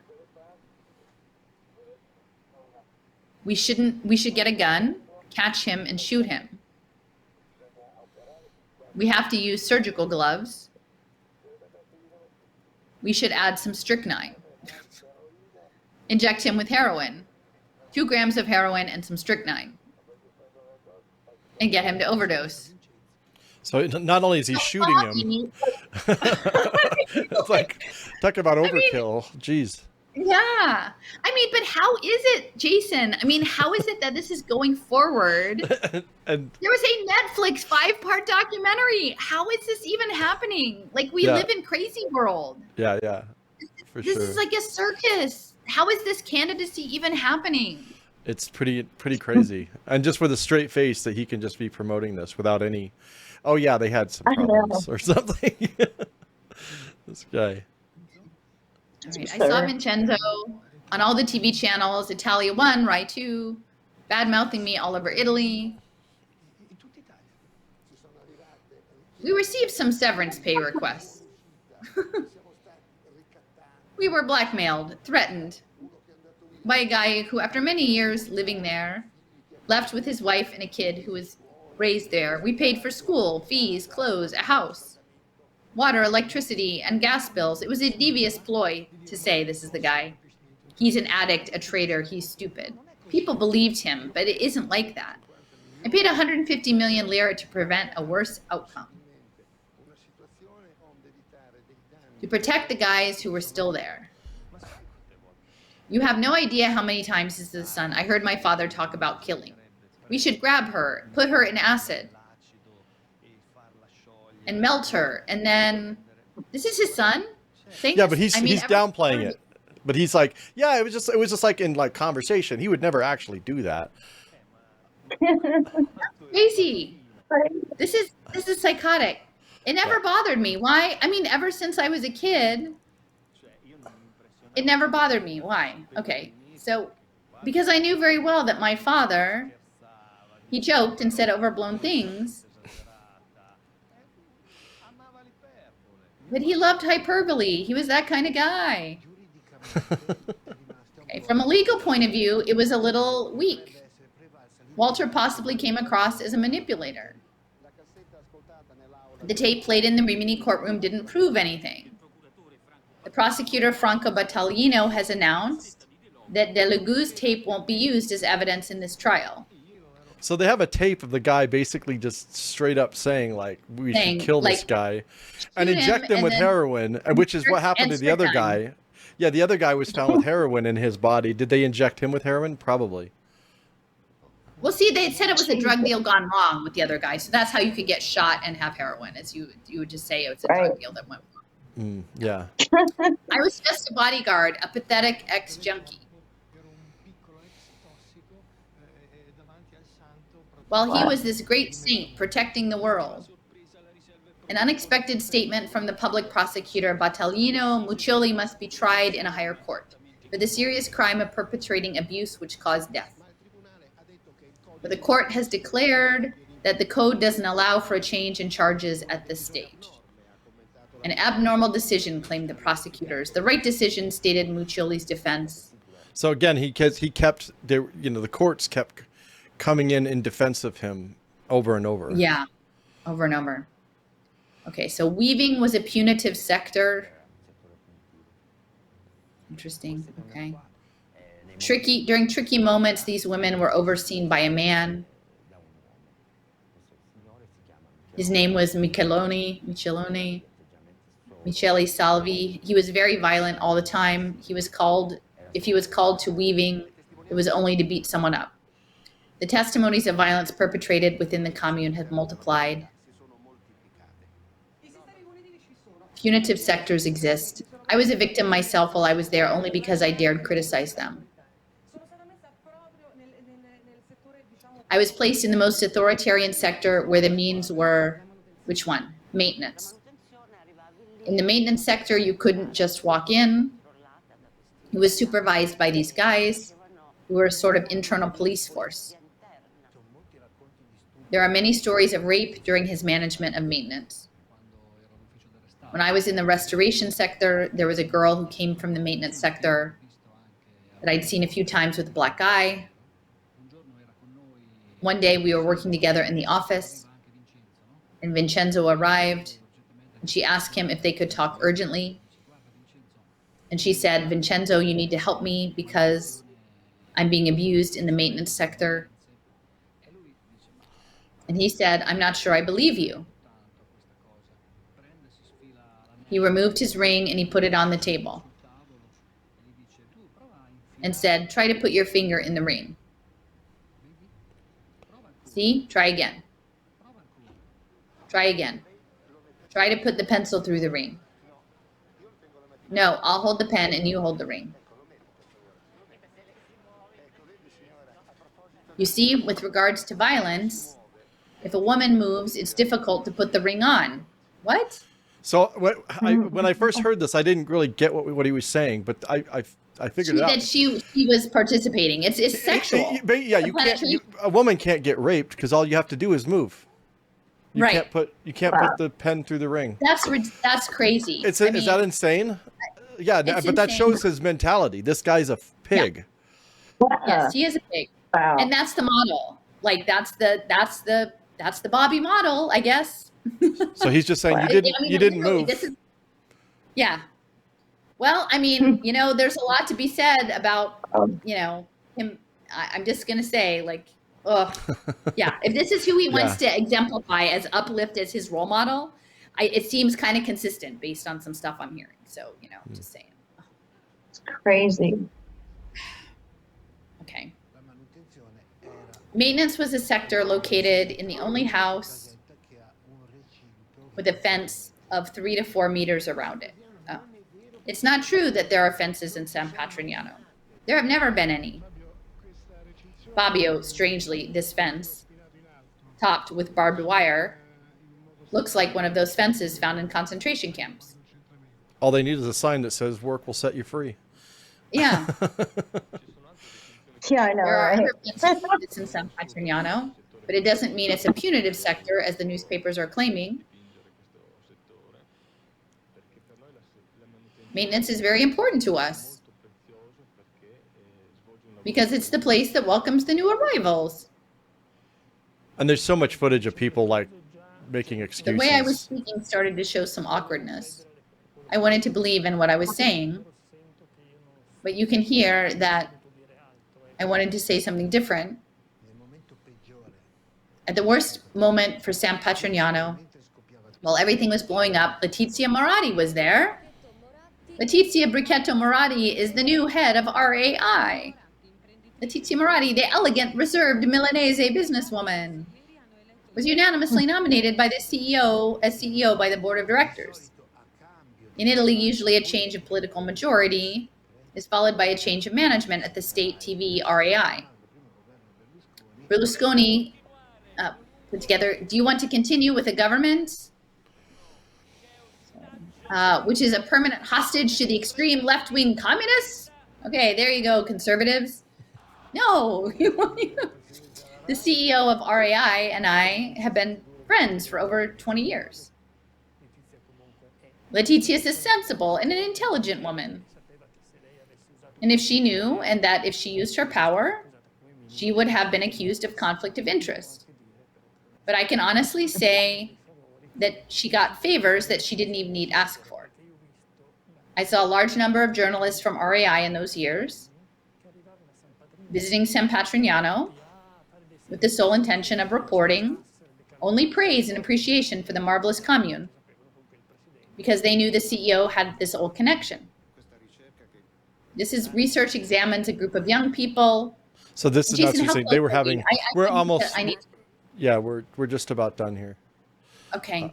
There's a couple more minutes, a few more minutes. All right. So this is the research. Like they were doing their own research. They had their own research. Yeah. So it's a test bed. It's a behavioral test bed. You can get, it's a total behavioral test bed. Research examines who were at San Patrignano, 711 of them. We carried out 2 studies. The recovery from drugs. So drug-free after so many years was about 70%. So this is all impact. What works? Addiction. We found employment for 9,000 youth, and we have over 2,000 here now. And I turned these guys into men. Thousands of guys have been healed psychologically and physically.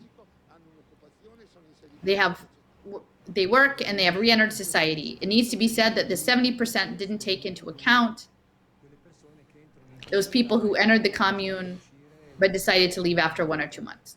So manipulation of data. Yeah.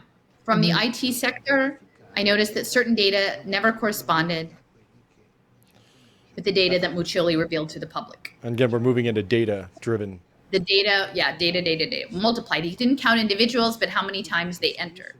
So if I came and went 4 times, I'd be counted as 4 entries.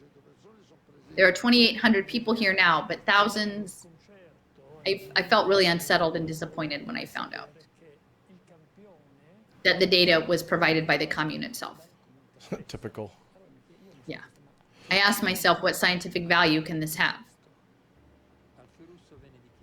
Alfio Russo was found guilty. He was sentenced to 8 years in jail for murder. All right, I gotta go. Okay. All right, bye. All right, bye. Bye. All right, so yeah, Allison actually had to leave us abruptly. She had someone at her door.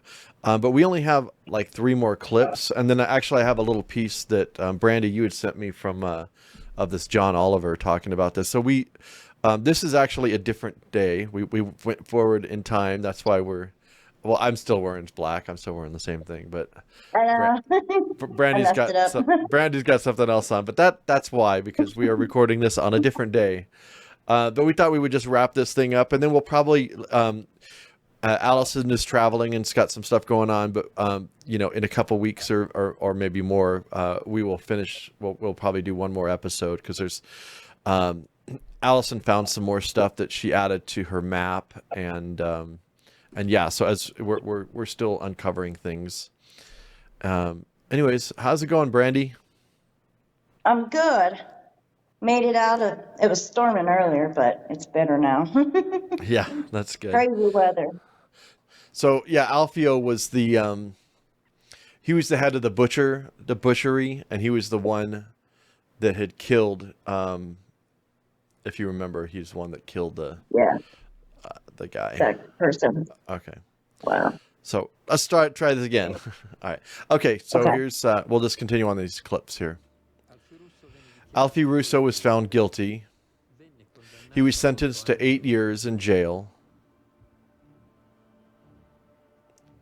Wow. And this is Angelo Battistini. Yeah. Yeah, there we go. He's a psychiatrist, psychoanalyst. The jail sentence was converted to house arrest. Wow, this guy got house arrest for that? After That's being crazy. assessed as having impaired mental capacity. They said he had impaired mental capacity. Wow. The court found intent to harm, but not to kill, Roberto Maranzano, which is incredible considering the stories that we heard about how brutal, like it was utterly brutal, you know? That's insane.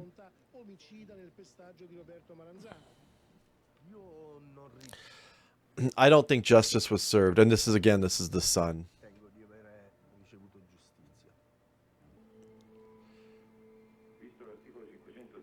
As per Article 530 of the Criminal Code, Vincenzo Muccioli is acquitted Wow. of manslaughter for not having committed this crime. Wow. Vincenzo Muccioli isn't guilty of the death of Roberto Maranzano. The court rules Vincenzo Muccioli guilty of aiding and abetting.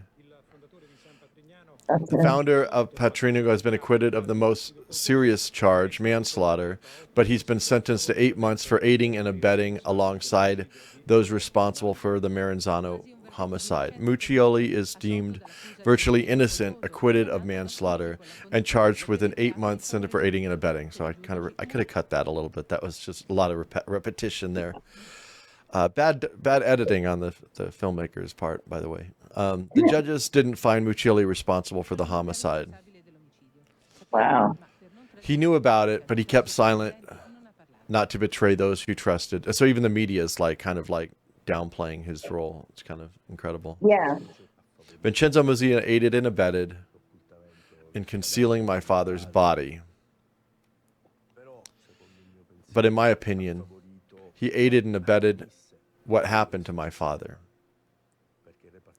Because he was the one who wanted to, because he was the one who wanted the punitive sectors. To me, he's guilty. He's guilty. Everyone knows what he died of, but he's dead, so it doesn't. He's dead. I don't think you should ask me about that. So I kind of cut out a lot of stuff. This was, I think, going into there was rumors about him dying of AIDS, or I think that was what they're talking about here. Okay. At 61, Muccioli died young, killed by an illness only known by his doctors. And there were hints that maybe he was having affairs with some of the men there, including his original driver. So, and there was a whole thing. But the HIV/AIDS thing is really problematic. On it's even more problematic than a lot of the COVID narrative. So, that's a whole nother story that we could. Did Vincenzo Muccioli die of AIDS? I understand you're asking this because it's in the papers. Hepatitis C is the cause of the illness, but AIDS is also rumored. Well, if you know about AIDS, the AIDS is a syndrome. It's basically if you test for HIV, which there's questions about whether or not that's even a thing, whether they're testing That's your own even a antibodies. thing. Yeah. But basically, people that die of AIDS don't really die of AIDS. They just die of hepatitis C, or they did die of something, there's some other thing that they die. They just call it AIDS if you test positive for this thing. And so for those who don't know, again, House of Numbers is a really great documentary that kind of goes into that. Why is he being attacked even in death? But it gives a lot of sympathy, that actually, if that were the case, then it would, a lot of people then have even more sympathy for him. So these narratives can play other roles, It's crazy. I don't know why they chose to hide the illness, AIDS, that Vincenzo had suffered from.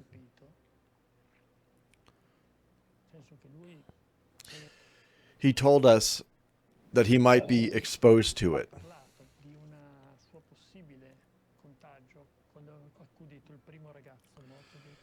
When he cared for the first guy who died of AIDS. Someone he was very close to, Renzo. He told us he'd contracted the virus through an infected needle, which seems a little odd to me, but it can't be ruled out. It can happen. The final medical report said brain damage, death by natural causes. Despite this, there are rumors, mysteries. And are you saying that all these are unfounded? Of course. I was under the impression that aside from the more or less the substantiated, hold on, let me go back. Aside from the more or less substantiated rumors about Vincenzo's homosexuality, the idea of such a disease somehow could compromise his image. When again, Wow. I'm kind of saying, maybe at the time, yeah, I guess, but like now, I guess it would actually do the opposite, Yeah. at least today. Maybe it was a different atmosphere back then in Italy, but for me, it could have made him even more extraordinary. So there you go. Wow. For me, Vincenzo had confronted life's limits. So that's all the clips that those are all the clips that I pulled together. Again, the documentary's on Netflix if you want to watch the entire thing. It's 5 hours long, so there's obviously a lot more information. There's a lot of people defending, him and the And the media totally facility. made it so that, but the media totally shaped that entire narrative to the public in Italy, for sure. Yeah. And also remember, like they can change the story. Like it can be one story and then many years later, they're like, oh, we're going to rewrite the story. And so now this is the story. And so that's kind of seems like, what's happening. And just, it's kind of remarkable to me that, again, Robert F. Kennedy Jr. would be like hailing this thing as a great model. It's just kind of incredible to me. But, It was bizarre. so For somebody too, like he's such like a health freedom advocate that, a lot of people in the health freedom community, the free down community, they, I guess, haven't watched this documentary, but they probably they'd probably defend him and say, well, I'm sure he's not talking about the bad, but RFK hasn't addressed any of this to anybody about the bad things that happened there, and I don't even know if he ever will. I know I tweeted him, but he didn't answer me, so he didn't get back to tweeted you. him with our video. Yeah, well, and I know that he's a lot of people are looking to him, and to me it's not like, to me the political thing is all theater anyways. It doesn't really it serves a role in terms of like public perception about different issues and different things, and to manufacture consent, the consent of the government. I think that's the role of it. So to me, it's like the political process. I think whoever's going to be the next president, it's already been decided. It doesn't really have much to do with we the people. Uh, But it is kind of unfortunate where people like are, you know, I talked to a friend the other night who was like, oh, but he's so articulate and he sounds so compassionate and he's so calm and he like listens to people. And I agree, like that's refreshing, you know, especially in this political climate. But at the same time, you know, rhetoric aside and presentation aside, if he's promoting these things that are harmful, that you know, he and anybody else who's promoting these things should be challenged on them. And it's not personal or anything like that. It's just like, you know, Obama was very articulate, and you know, people were so excited about like, oh wow, we actually have someone who's, you know, intelligent and articulate and all this other stuff.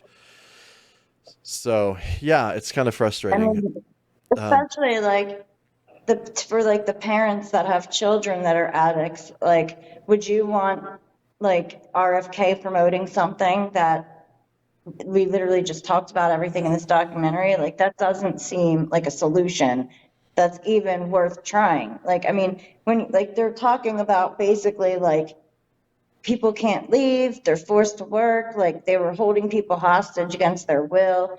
I mean, I don't know what They have to give up their health. They give up their health freedom, right to bodily autonomy. You know, like they can be used as guinea pigs essentially. Yeah, and RFK says that he is a recovering addict and everything, and that's great. But like, how does he feel about being held against his will and not, like you said, having any body autonomy? Like, that's okay with him? I mean, I highly doubt it. Yeah.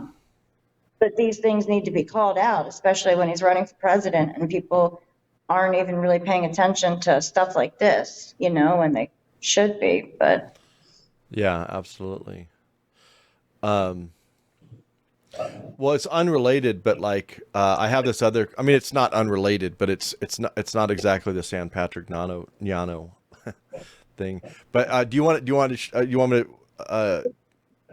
want to go through these clips from this John Oliver clip? And this was from 2018. Yeah. But in 2018, John Oliver did this little segment about rehab centers, and you've seen this, right? You yes. It was you're the one that sent this out. I remember seeing this a while ago. Yeah. No, I think Allison sent this out, but I had seen it years ago too. I think I might have sent it to her years ago too, about this. But you could play it, and then we could talk about it. Okay. If you want. Yeah, and actually, I was going to bring up. Well, I'll bring it up while it's playing here. So. Thankfully, there is now a broader understanding that addiction is complex and that nothing about getting off alcohol or drugs is easy. Experts now view addiction as a medical problem, often likened to a disease or a chronic condition. And a common way of treating it is through stints in rehab. It is a $35 billion industry with over 14,000 rehab facilities across the United States. Now, in recent years, it has gotten easier to get insurance to pay for rehab. That's largely thanks to the fact that George W. Bush passed and Barack Obama expanded laws requiring health insurers to increase coverage for it. But while we use rehab as a shorthand, it is worth knowing that there is no set definition for what it should consist of. In fact... So first of all, I cut out his smug jokes. Yeah. But so like, listen to what he's saying here. And this is 2018 again, but you know, they have these segments for a reason. It's not just some generic. There's always something that they're promoting. There's some sort of like group behind it, or there's something behind it. So he was like, you know, they don't have a set definition. So, you know, we need to define what this is. In fact, there are no federal standards for counseling practices or rehab programs. So they want to create federal regulation, federal standards. And again, there's, you know, you of course know, like there's a serious problem there. You know, like always, there's always a huge problem that needs to be addressed. But we should be just as critical of the solutions as we are of the problems, you know. Yep. While many rehabs are staffed by people doing their best to help, a report a few years ago found that the vast majority of people in need of addiction treatment do not receive anything that approximates evidence-based care. So there's evidence-based care. Yeah, and so Allison talks a lot about that. The whole evidence base, everything needs to be evident, which means track and trace. It means monitoring. It means, you know, even when you leave the facility, you know, they want to keep tabs on you. And he goes on to like, you know, go ahead. And they've actually started doing that. For a while, I used to have rehabs that would call me, like either detoxes. I think one of them that used to do it was called Sunrise Detox, and they would literally call me. Like it was like 6 months after, a year after, 2 years after, even 4 years later, they were still calling me, but they were typing everything in and trying to get like data from that to see like, is this working? Is this not working? So they're already starting to, I think, implement some of the evidence-based medicine thing to try to, Yeah. get more data from it, to be honest. Yeah, exactly. And in the future, it's like you have to prove that you're well. You have to prove to them that you're well. Otherwise, they'll just, they have more programs for you. Rehab should never be seen as a quick fix. It's often just the first step in a lifetime of recovery. Yet many operators make huge claims about their success rate. Take Passages in Malibu. The father and son who run it make some pretty big promises about what they can do for you. When you send patients home, what do you say to them? You're cured. Totally cured. 100%. You will never use drugs and alcohol again. Right. Your dependency has been cured. Have a wonderful life. So yeah, criticizing these companies, these which are clearly corrupt, and they're clearly like ridiculous. But we have to separate the two things of like the criticism of these people, and then also what these guys are promoting. We called inpatient programs and asked them what their success rate was, and the lowest rate we got quoted was 80%. I do know that about 80% of the clients who have come in here are now sober long-term. We've had about an 80% success rate here at 180. And then we would ask, and on what data do you base that? And no one had any data. So yeah, no one had any data. So what do we need? Data. More data. We need more data. They had no hard data to back up their claim. All those claims of success, it is very hard to know exactly what you're getting at any given rehab. You might get the traditional 12-step based approach, which undoubtedly works for some, although most experts argue that there should also be consistent access to other newer treatments like certain behavioral therapies or medications like these. But rehabs are not required to offer those. So here he's saying that rehabs should be required to offer these drugs. Naltrexone, buprenorphine, methadone. Yeah. So, and I'm not like I said, I think that people should have options or whatever, but I question some of these therapies, but I don't know enough about like the actual success rate of it. I do know like we were talking before, like cold turkey is obviously not a viable option for most people. And it can be dangerous if you're coming off of other drugs, like not heroin, but even heroin, you could have it really, you could have it pretty bad. But like if you're coming off of like a benzo, like Xanax or alcohol or like any other type of drugs, the withdrawal from that could be deadly. And so what he's saying is that we need, naltrexone or buprenorphine or methadone, which is pretty much like, besides methadone, it's pretty much like Suboxone or Subutex, which is what I also took in the detoxes. So I don't understand why he thinks that they should be required, which I question the motive behind that too. But it's pretty difficult to come off of it cold turkey. And I don't know, like with the success rates, what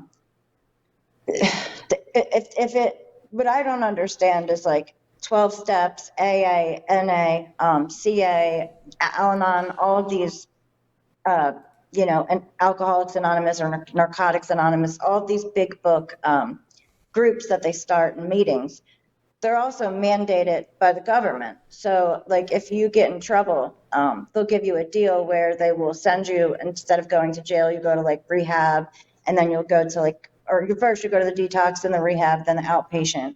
And then you go to these meetings, like they'll say you need to make 90 meetings in 90 days. And some of this will actually be court ordered. But for me, it did not, I don't think that model is even sufficient. I've seen, like for example, like if you go to a rehab and there's 10 people there, there's guaranteed most of the time that 1 or 2 people will die. So like one of you will get sober, someone will relapse, and then someone will die. Like that is the three. That it's like a one. It's not very effective. But they mandate this type of stuff. So he's calling for more regulation on this, which is obviously, like you said, more data. And then what else are they going to do? You know, I don't think it's very like, you said like, you know, you don't know how effective they are, but I just from my experience, I don't think it's effective at all. You know, I've heard of these people, types you of know, like, treatments. you know, being addicted to methadone, you know, so they trade one addiction for Oh, yeah. another, which I'm sure is probably, I'm Exactly. guessing is not as hard. I don't even know. Like, I actually don't know. You know, I was on Subutex for years, like, and when I got off of that, I thought that that drug was way more intense and worse to come off of than actual like heroin or pills or drugs. Like the treatment options that they were giving you to come off of it, I felt was worse by far Wow. to try to get off of for dependence based anyway. Yeah, it's crazy. Yeah. Wow. All right. And because a rehab can essentially be whatever its proprietor says it is, that means they can frame almost anything as treatment. There are oversight problems throughout this system because in many states, the barrier to opening a rehab can be dangerously low. For example, in Idaho, as long as you are not operating a residential program for adolescents, you don't need a license at all. In California, as long as you take private pay clients, anyone can start an outpatient rehab center. And in Florida, if you want to open a sober home, a group home where people stay, often while they receive outpatient treatment, there is nothing in state law to stop you. Florida actually provides a window into how the flood of insurance money into treatment centers has caused massive problems because the industry boomed there and unscrupulous operators have found it way too easy to game the system. Take urine testing. Insurance covers drug tests, and some places have exploited that, arranging for kickbacks from testing facilities, basically meaning the more urine they take, the more money they make, and it adds up fast. And it gets even grimmer because the truth is there can be more money in a patient relapsing than in them recovering. So at its worst, this system encourages a cycle of admission, relapse, readmission, and relapse again. This cycle even has its own special term. It's called the Florida Shuffle. And let's... So I'll just stop there. Do you want to say something about that? Like he does, obviously he's got, you know, there's a problem there. Exactly. Well, it's definitely a problem. Their insurance, you know, they could make a ton of money off of insurance companies because you're not really a person at that point. You just become a policy number. And when he says like the Florida Shuffle, he's literally talking about the vicious cycle of just going to a detox, going to a rehab, going to a halfway, then say relapse, which they would actually have people who would, they would offer you money if you did relapse to go to another detox or a different center because they were getting money for kickbacks on the back end. So you would have people that would literally hunt you down, like you could be standing at like a Chevron with a suitcase or something. And because I've had this happen to me, and they'll drive up and they'll be like, hey, do you have insurance? And you're like, what? You know what I mean? Like, yeah, I have insurance or whatever. And they're like, okay, do you want to go to this halfway house or this rehab or a halfway, not really halfway, but like rehab or detox? I'll pay you $600 right now. And then when you get out, I'll give you the other $400 because everybody's making money. So it's totally a corrupt system, like he's explaining. And your analysis, for example, like you would have to, in some of the halfways that I've been, they also own like, so instead of just having like a separate halfway and then you're going to like a treatment center, it would be owned by the same people. So like the person that owns that halfway house also owns the treatment center that you would then drive to or walk to, or they would provide transportation for you to go to an intensive outpatient therapy. You would get also drug tested there. So you would get tested I think at the most I've gotten tested was 5 days a week. And each time they take your urine, they're literally getting like $1,500 to $1,800 back per cup. And that's per person. So 5 cups, you know, a week for 25 people. I mean, that's a good amount of money that you're going to make just off of someone peeing, you know? Yeah. And so obviously Like, obviously there was intent, for money purposes. They don't really care about you staying clean. They actually like when you relapse because, like I said, they can get a kickback for sending you to some other place that their friend owns, that they'll pay them because, the insurance is going to give them money. And I think the proper term would be body brokers for that. That's pretty much what they were doing, was just, brokering you around to every place that they could so that they could make $1 off of you. And you become, like I said, not a person, not a human, not an addict, but just a policy number that they can totally abuse. And they don't care if you stay clean or not. One, two, they just focus on the rehab, these rehabs that are doing the Florida Shuffle, but they don't talk about the companies, the insurance companies, the companies that make the test. Like, I think they're involved. I don't think that, think that they didn't know what was going on. Like, I mean, there were documentaries coming out, there were news programs going on. They knew. And the insurance company doesn't want to pay out money for no reason. So there's some sort of back end, there's something else going on here, and I don't, I'd be curious to know what it is, but I don't think it's just like, oh, these small rehab places. Well, I guess they weren't that small, but these rehab places were taking advantage of the system, and I think it's the system. It was doing what it wanted to do. I don't think it was just to focus just on these corrupt rehab centers. I think is problematic. Oh yeah, because they created this problem, right? Like, they knew that these pharmaceutical companies, like, pushing these drugs, were going to be the pharmaceutical companies knew that this would happen.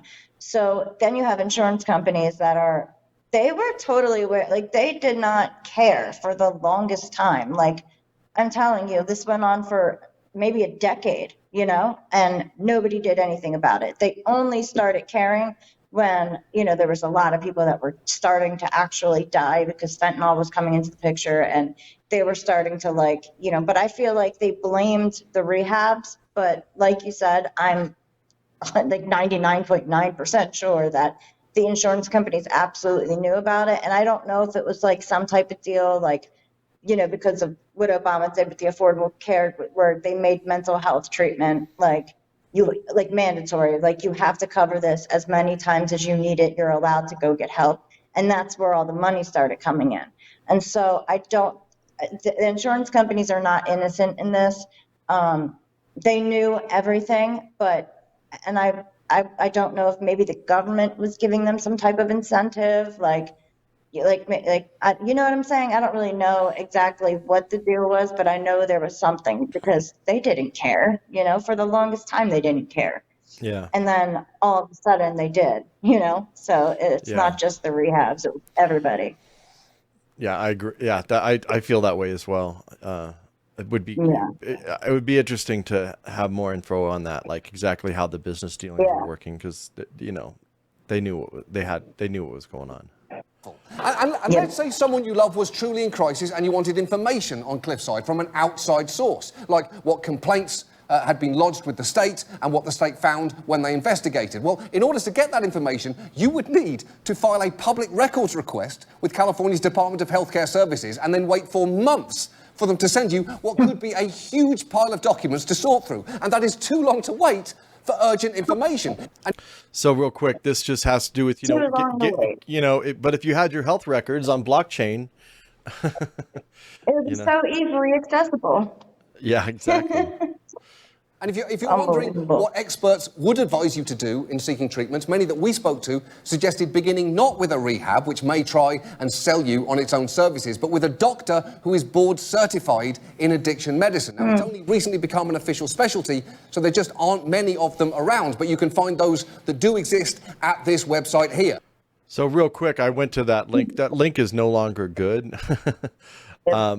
But what it is, they probably all went to jail. But what it is the American Board of Preventative Medicine, and they're all about certifying. So that's I think that's what's the point of this segment, was really to promote this. They probably have some preventative medicine, but certification mainly. Like, they're all about certifying people. You can't do this work unless you're certified, and then you have to follow our rigid protocols and guidelines. So I think that's what it comes down to is this physician portal anyway, so I think that's And what like that's. and like I said, like doctors, it's not just the rehab centers. Like the doctors were completely corrupt. Like a lot of the doctors were getting. I remember sitting in a doctor's office one day years ago, and all of a sudden these men just kicked open the door and they're walking in with boxes, and I'm sitting there like, what is going on? You know what I mean? I had no idea at the time that they were, I didn't know what was going on, but I was sitting there, and all of a sudden these big dudes like bulk, like they're big, like tall. I'm like, what the hell? They're like carrying boxes, and they're just every record that they ever had, they weren't being nice about it. They were just shoving it in, throwing it in the box. And there was like 10 of these guys, and they were just carrying boxes out one by one, putting them in the back of this van, coming back in, doing it again, going back to the van. And that doctor actually ended up going to prison because he too was scamming insurance companies by charging them fraudulently for services that he never even provided. So like, I went to the doctor for medication. He was also writing down, like, I gave her an EKG. I did acupuncture therapy with our in-house whatever acupuncture specialist. They were charging me for like just completely like out of like just left field, like nothing that he was doing at all with his patients, but he was charging for that. So he went to prison. Two of my other doctors went to prison, and these were all what he's promoting right now, which is, like the board certified, like addiction specialist, medication, preventative, whatever he was trying to say it was, preventative medicine. It's really just maintenance programs for not relapsing. So like, or detoxing. And so all of these doctors, he's acting like it was hard. It was so easy. You would just go to them and they'd prescribe you these drugs, and then you'd go home, But like I said, a lot of them were charging for extra services that they were not providing and billing insurance companies for fraudulent things. And so a lot of them ended up in jail. Yeah. So that it's probably why Yeah, the for website sure. Yeah, doesn't you work can be anymore. well, not only that, but even if you are going by the book, the book Yep. being certified, and we know with what's happened the past 3 years is with, the whole system can be corrupt. Yep. And they can create financial incentives to even officially, going by the book, create financial incentives to declare this, that, or the other thing. Yeah, exactly. So yeah, the idea that, somehow organizations like the American Board of Preventative Medicine and different agencies are somehow more pure. Like, obviously, if you compare them to some of these rehab centers, it's like comparing, They're more legit, Yeah, exactly. Like, it doesn't. You can take the worst thing out there, and then you can put something that's also bad next to it, but they'll say, well, it's not as bad as this or something like that. Yeah. But my thing is, I've just got to the point where I think that the whole damn system is corrupt. The insurance companies, I think the insurance companies are just as corrupt as these local rehab centers and the pharmaceutical Absolutely. companies. We really do have like these gangsters running the show. So like, I guess I don't get as excited about like, oh, if we just had more regulation and certification, Yeah, because that always works, Like and that's the problem. So this was 2018 or whatever, right? This segment that we're watching is from 2018. Yeah. With John Oliver. Yes. So since then they have created more regulation. At least in Florida they have. And so you go to jail now for like body brokering, that's illegal. You can't offer people cigarettes to go to your treatment facility or a massage or acupuncture. You can't offer services to get people to come to your rehab. And you also, like, I think kickbacks are starting to like completely dwindle down.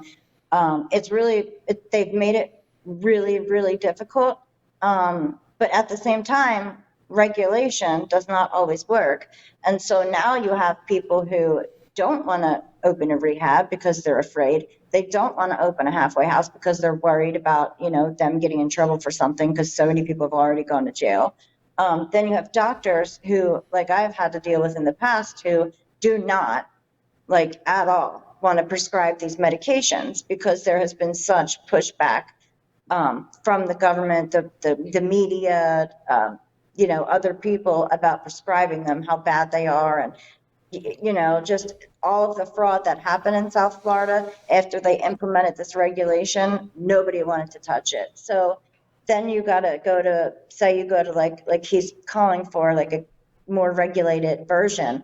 They don't really care, so it was really a catch-22 with the rehab thing. But this clip is really interesting of how he wants more data.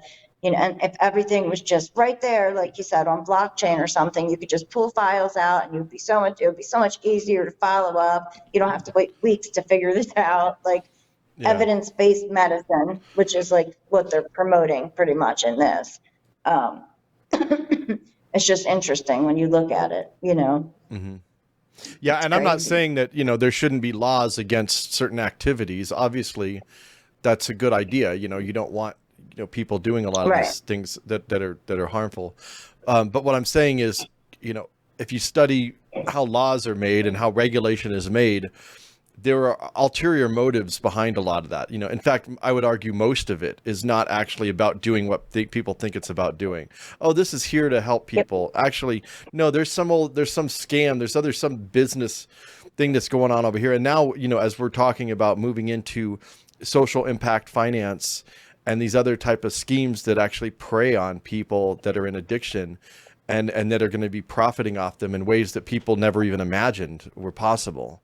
And I also think like you said, with the impact, they're also like I think they tried to diagnose me as like bipolar, like in a rehab. And I was like, get out of here, bro. I'm not bipolar, but they were trying to do that to diagnose people with like a medical disorder, either anxiety, ADHD, borderline personality disorder was another one that was like huge.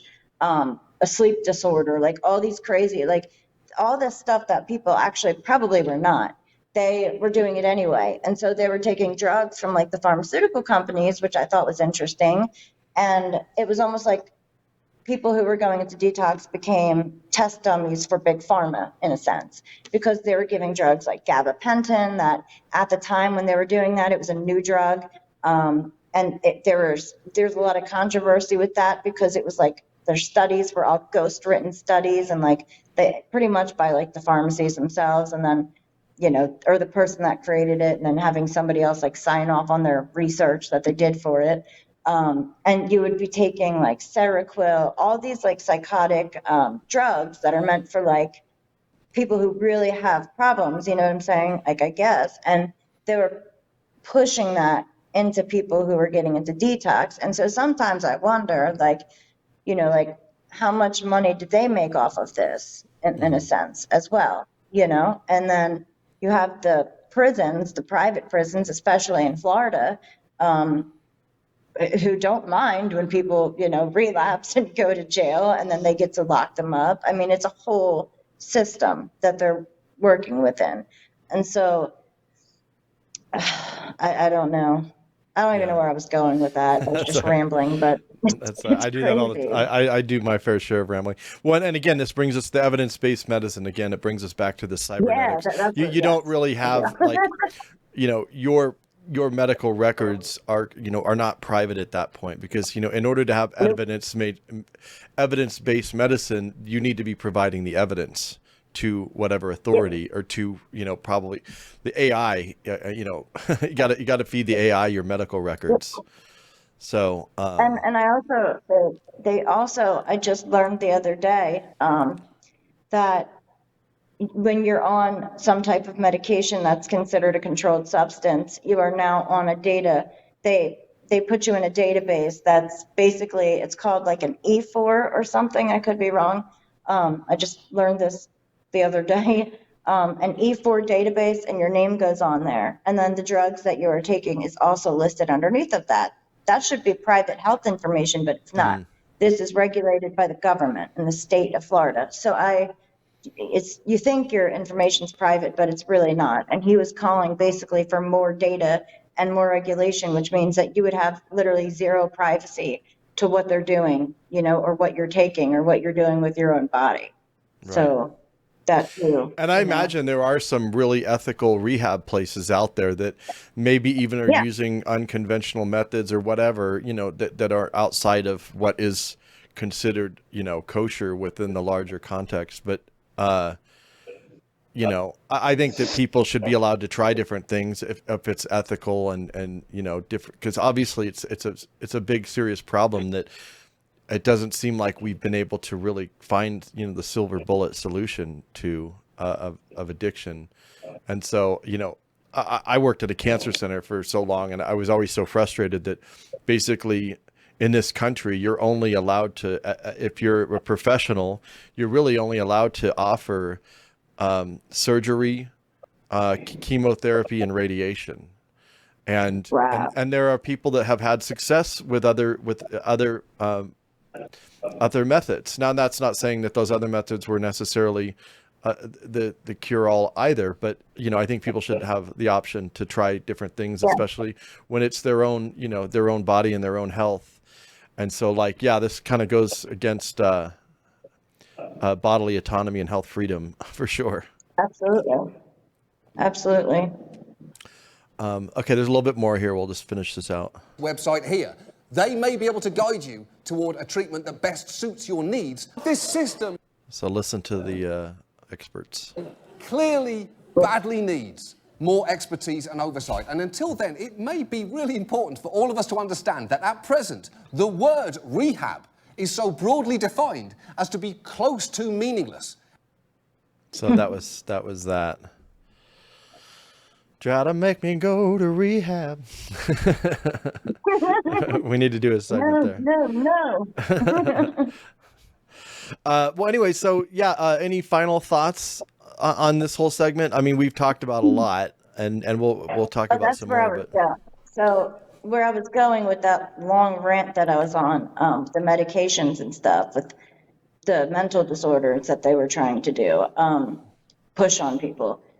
That's also heavily with impact investing. Like, that's one of the biggest markets. I think it's mental health. They also had I was looking at a graph the other day about the biggest impact investing markets, and one of them was mental health, behavioral health. One was transgender people, and then there was another one that I forget exactly what it was. Probably I think it was poor or housing, pretty much, for workforce housing.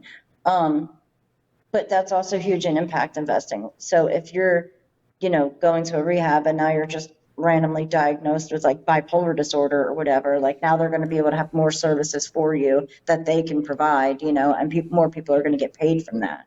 So I think, I think it goes hand in hand with that. And at the time, I never thought about that, but I see it now, clearly looking back.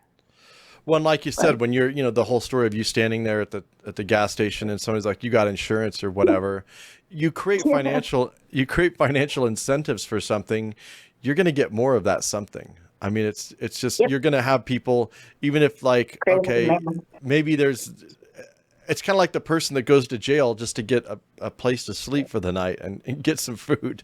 You know what I mean? I don't think that there's this idea that permeates our society that, the solutions can be market-based. And now with impact finance, it's turned that idea of, what is a market, it's expanded that dramatically. So it's interesting.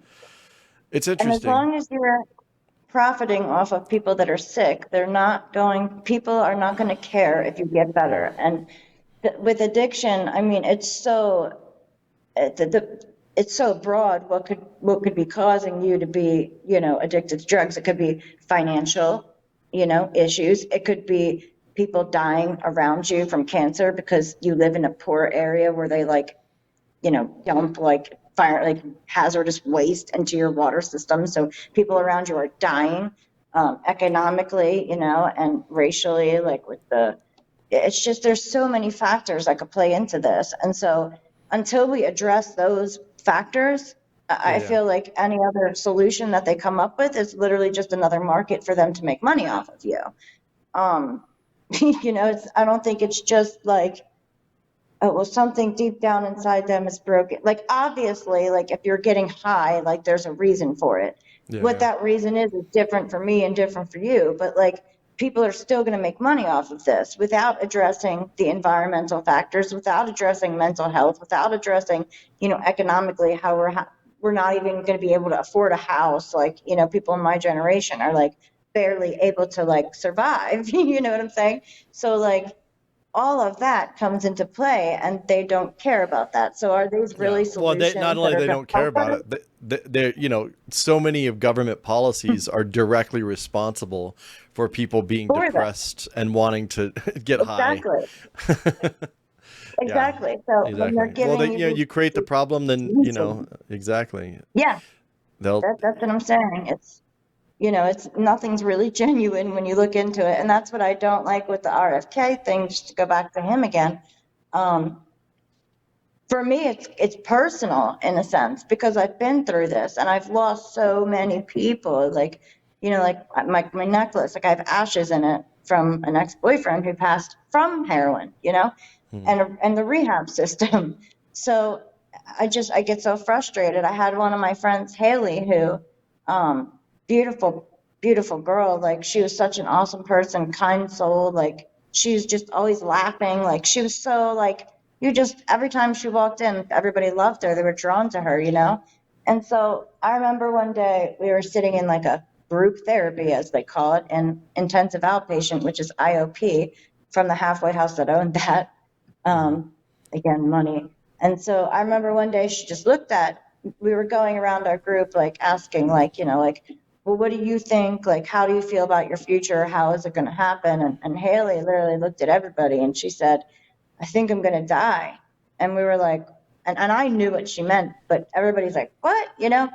And she was like, I think I'm going to die in this Florida shuffle, this cycle of, I know that I can go get high and relapse, and somebody will pay me to do that so that I can go to a different detox. And then after I get out of that, I can get high again and they'll give me the rest of the money, and then I can go to like another one. It's just, she knew that no matter what happened, she was always going to be able to keep continuing the cycle because they were never going to stop. So, like, she passed away, like maybe a month after she had said that, and she was found dead in her house with a needle in her arm with half of a bag of heroin that was laced with fentanyl. And so it, you know, this, it's been, drug addiction has literally like, in everybody's life in America today, I feel like everybody at least knows somebody. So when you see somebody like RFK who gets up there and promotes a rehab style like San Patrick Nano, but he's not, you know, pointing out all of the horrible shit that went on there and how they were holding people against their will and how, you know, they don't really, he doesn't really care about that, you know. But as somebody, like he says, he's an addict, he should care, you know. So here he is doing this, and if people think that that's not going to be tied into like impact investing, and like Allison always talks about how he's into the sustainability market too, like they eventually will merge. So everybody who's in the health freedom community that thinks that he truly does care about bodily autonomy, I don't really think that he does, you know? And so for me, it's personal because it just pisses me off because, you know, I've literally been affected by it and so many people that I know have, and they've died, you know? It's just, it's sad, but, you know.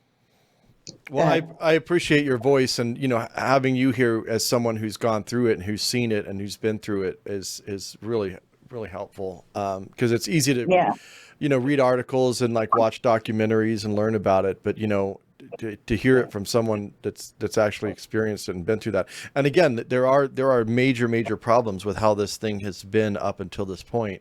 But what we're saying is, the solutions that they're proposing are also extremely problematic. And for some reason, like people are just so desperate to, you know, kind of like with San Patrick Nano, the families were like, I just, you know, anything, I just need anybody to take, you know, do something about this.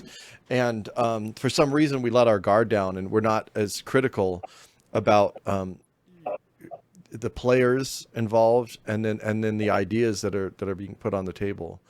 in terms of. And I mean, think about it. Like, people are gonna, this is exactly how it was back then. Like, people were so desperate for a solution that they were willing to do anything.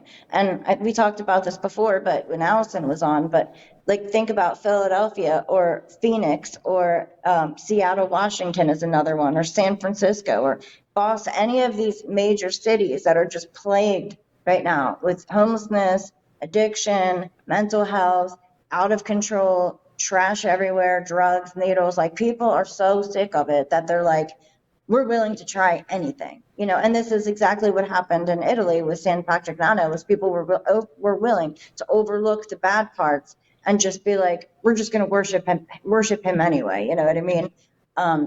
And so you really have to be careful to repeat that type of thing. So when RFK is promoting this, people should really look into it a little bit more, you know. And I get that people are desperate, but you really have to, like I said, look at what he's actually promoting and ask yourself, like, morally, would you agree with that? And if he's willing to agree with that, why would you support him after that, you know? At least for me, that's how I would be looking at it, because desperation, you know, when people are desperate, they don't really care. They're just looking for anything, you know? And I think he kind of plays off of that as well. Yeah, and I because he didn't. knows. In cutting down the finding clips for this episode was really difficult, because like there was so much, and like a lot of it was like there's tons of stuff. Like, I showed like a lot of the negative stuff, but there was a lot of stuff, like a good chunk of that documentary was actually celebrating it, and was kind of like speaking in a voice of kind of an RFK Jr. type voice, where it's interesting to watch the whole series, because, you know, I actually kind of found it offensive. I felt it was, overall, the documentary series was actually way too kind to Vincenzo, and even though you won't know it from the clips that I pulled, because I pulled all the I pulled all the nasty stuff out. But yeah, there's so much of that documentary that's like kind of celebrating them, and like there's all these apologists that they're interviewing on there, like, and I'm like, totally downplayed it, you know. yeah, it's like, no, I'm sorry, this guy and this organization has done some really, really horrible shit. And so yeah, it was kind of irritating to, you know, certain parts of that were kind of frustrating to watch, for me anyways. Yeah. But Allison was like, well, maybe you should have shown more of those clips, because they're kind of insightful. But I'd already kind of taken out the clips that I was going to do, so I kind of didn't do that. But yeah, anyways, it's on Netflix if you feel like watching it. Well, cool. Yeah, I'm well, definitely gonna watch. Thank you, Brandy. Yeah, You're welcome. Thank you. It's a good discussion, and those of you who are watching, you know, please leave comments, and we're going to do probably at least, I imagine we'll do one more to round out this whole thing, because I know that we were going to kind of talk a little bit about like the AA model, and and actually Allison did add some more to her map, which I haven't had a chance to look through yet, but yeah, more coming. So thanks you all, appreciate it. Thank you.